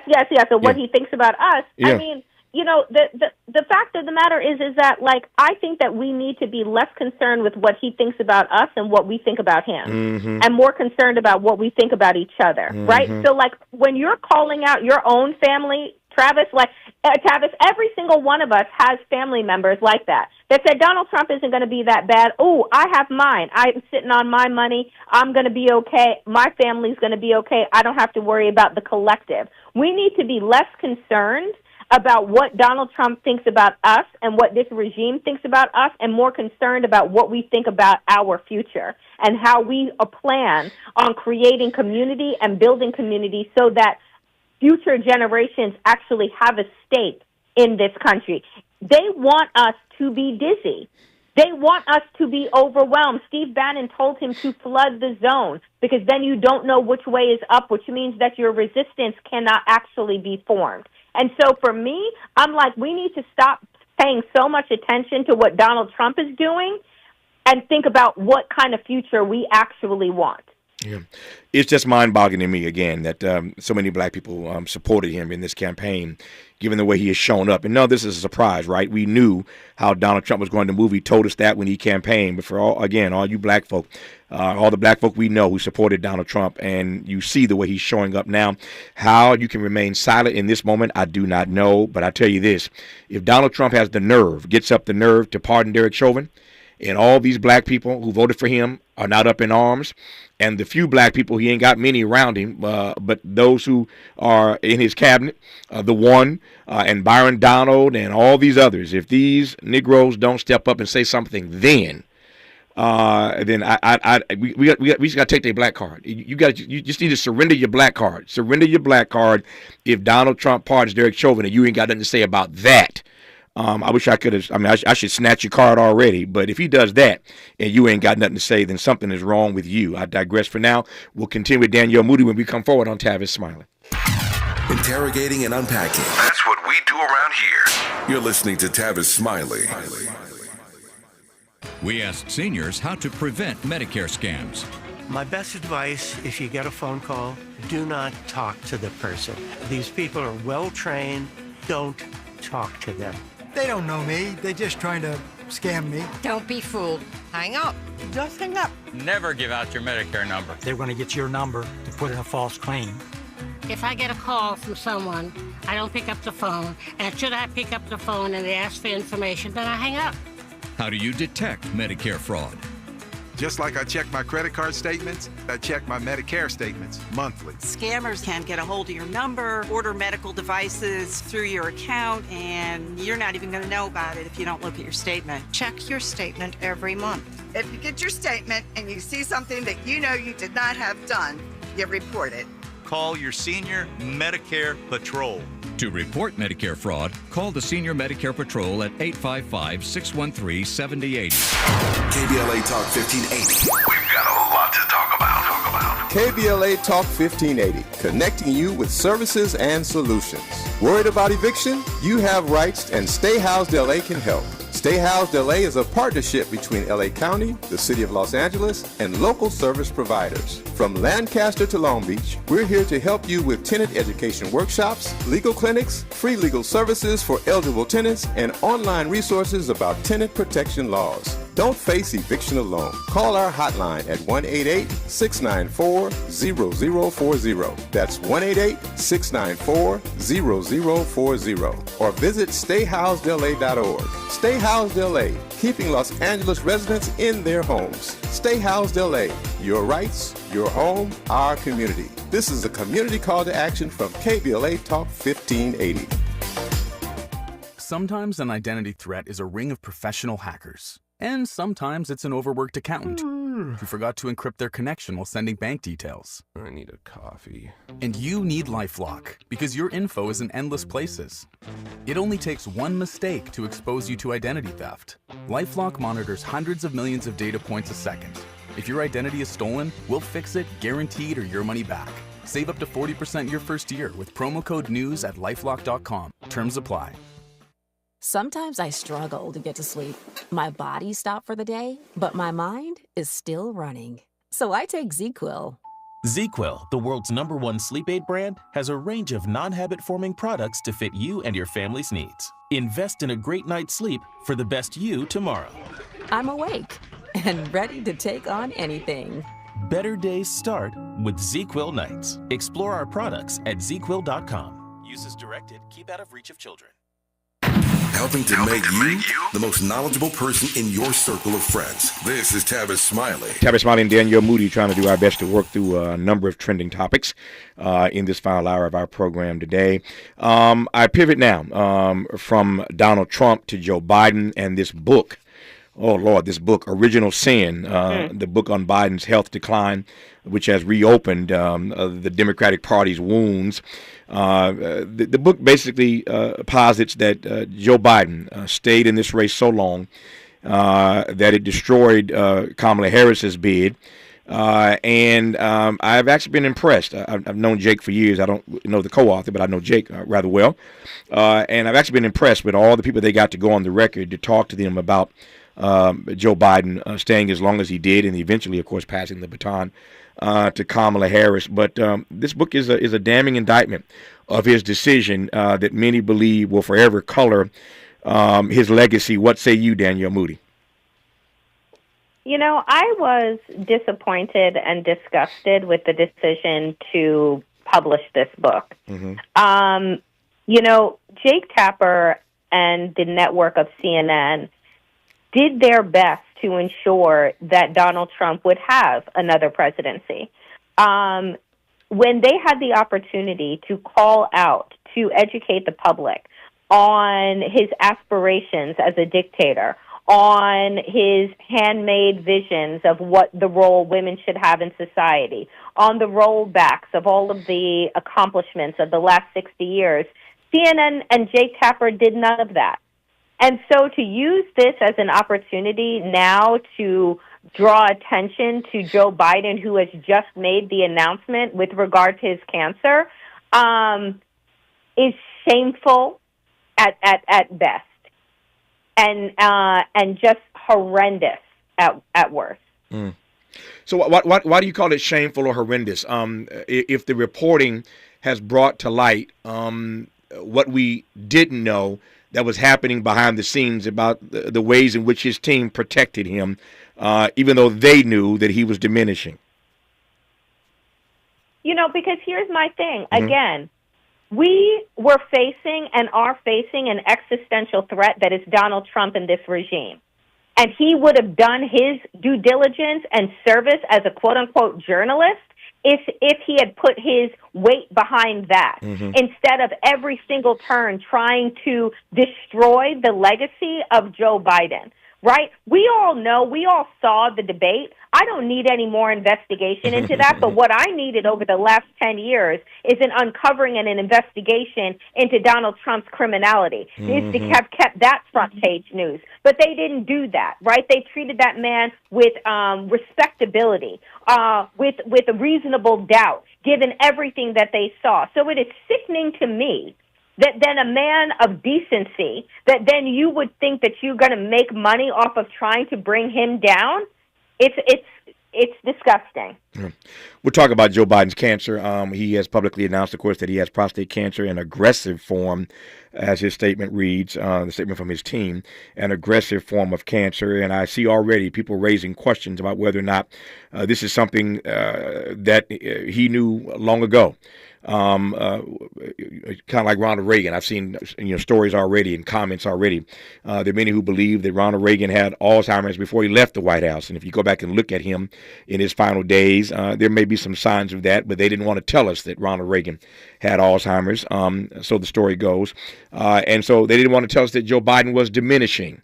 And now there are questions being raised about, when did he really know that he had cancer. And so again, there's a fine line between skepticism and cynicism these days. We'll talk about that part with Danielle Moodie when we come forward on Tavis Smiley. For all the freedom-loving folk, this is Tavis Smiley. I feel like freedom. If you're like me, 60 and retired, making ends meet, especially here at the supermarket and drugstore, is tough. I'm so blessed to have found benefitscheckup.org. It's a free and confidential website from the National Council on Aging that connected me to $1,200 a year in programs that help pay for food, medicine, utilities, and more. Maybe it can help you. benefitscheckup.org. You know where you want to go in life, and City National Bank can help. City National knows the dedication it takes to build your vision for the future into a reality, and our team is here for you. We have a wide range of options to help, from personal savings accounts to interest-bearing money market savings accounts and more, all designed to help you get where you want to go. City National, here for every stage of the journey. Learn more at cnb.com. City National Bank is a subsidiary of Royal Bank of Canada, member FDIC. Hear that? That's the sound of your life. Perfectly imperfect. Beating in rhythm to the world you've created. But every time you drive after drinking, the music gets drowned out. Your life sounds pretty great. Don't let a buzz ruin it. Buzz driving is drunk driving. Don't drive buzzed. A message from NHTSA and the Ad Council. Nationwide is so much more than a great insurance company. They're one of America's largest financial services companies. Like how I'm more than Saquon Barkley, the NFL's reigning leading rusher. I'm also the NFL's leading husher. Shh, hush up back there. Wow, I might have just set the hushing record. Well, almost. For your insurance and financial needs, Nationwide is on your side. Nationwide Investment Services Corporation, member FINRA, Columbus, I'm Ohio. still going for it, even with higher stroke risk from atrial fibrillation and a regular heartbeat not caused by a heart valve problem. Over a 3-year study, Eliquis apixaban tablets reduced stroke risk better than warfarin, and over 97% of Eliquis patients did not experience a stroke. A first stroke occurred in 2.9% of warfarin patients versus 2.3% of Eliquis patients. Don't stop taking prescription Eliquis without asking your doctor. It may increase your stroke risk. Eliquis can cause serious and in rare cases fatal bleeding. Don't take Eliquis if you have an artificial heart valve, abnormal bleeding, or antiphospholipid syndrome. While taking, you may bruise more easily or take longer for bleeding to stop. A spinal injection while on Eliquis increases risk of blood clots, which may cause paralysis, the inability to move. Get medical help right away for unexpected bleeding, unusual bruising, or tingling, numbness, or muscle weakness. Medications such as aspirin products, NSAIDs, SSRIs, SNRIs, and blood thinners may increase bleeding risk. Tell your doctor about all planned medical or dental procedures. Learn more at Eliquis.com or call 1-855-ELIQUIS.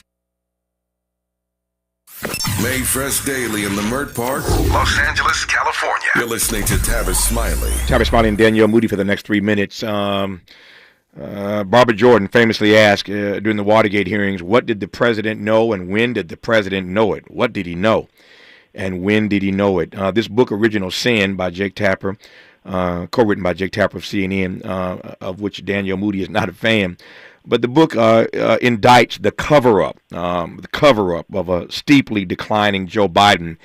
And I guess my question, Danielle, is whether or not you are ready for all the stories that are forthcoming about what the president actually knew about his cancer and when he knew it. You know, and I will continue to say what the former president chooses to disclose now is his choice. Mm-hmm. I think that I had said many times publicly that Joe Biden should have left the race earlier. He said that he was going to be a one-term president, and he should have moved in that manner. And the establishment Democrats should have moved in that manner. And the outcome may have been different. They also should have moved a lot more aggressively in tackling the existential threat that is Donald Trump. And they didn't do that either. So, you know, again, what comes out of Jake Tapper trying to make profit off of pain, I have no idea. Yeah. We will never know this, but what's your gut tell you about whether or not Kamala Harris could have defeated Donald Trump if she'd had more runway? I'm not sure I buy it, but what's your read about whether or not she could have pulled this off if she'd had more time? I think that she absolutely could have. I think that the problem is that, one, she had to reintroduce herself to America because once Biden and Harris were elected, for whatever reason, the Biden administration decided to make America forget that they elected a black and Asian woman as vice president. So there was not the partnership between the two of them that we saw during the Obama-Biden years. Mm-hmm. And I think that needed to be more front and center so that the American people didn't need to get to know her, right? And then on top of that, Donald Trump had never stopped running for office. Mm-hmm. So she had to play catch-up. And folks need to remember, she had 107 days. Yeah. This is I love Danielle Moodie. That's why I have her on the program as often as I can get her. But we differ on this. My read of this is if she'd had more runway, again, we will never know. This is all speculation on Danielle's part and my part. But that's what talk radio is. Sometimes we speculate. It's fun to do so. My read is that this is what America wanted. Again, it's a sad statement about where this experiment in democracy is. But this is what America wanted. And this is what America got. And I don't know that if she had more runway that she could have beat Donald Trump. Again, it's just a sad statement about the nature of this country right about now. I'll leave it there for now. I'm just not sure that more runway would have made a difference. This is what the country wanted, apparently, and this is what we got. And we got to navigate our way through this best we can with conversations with experts like Danielle Moodie. Danielle, thanks for your insight. We'll do it again. All the best to you. Oh, thank you so much, Tavis. You can get on. You can get on to one of your other 25 jobs now. Good to have you on. Just like that, 3 hours gone. Back here tomorrow, Lord willing, to do it all over again. Until tomorrow, thanks for tuning in to Tavis, Smiley, and as always, keep the faith.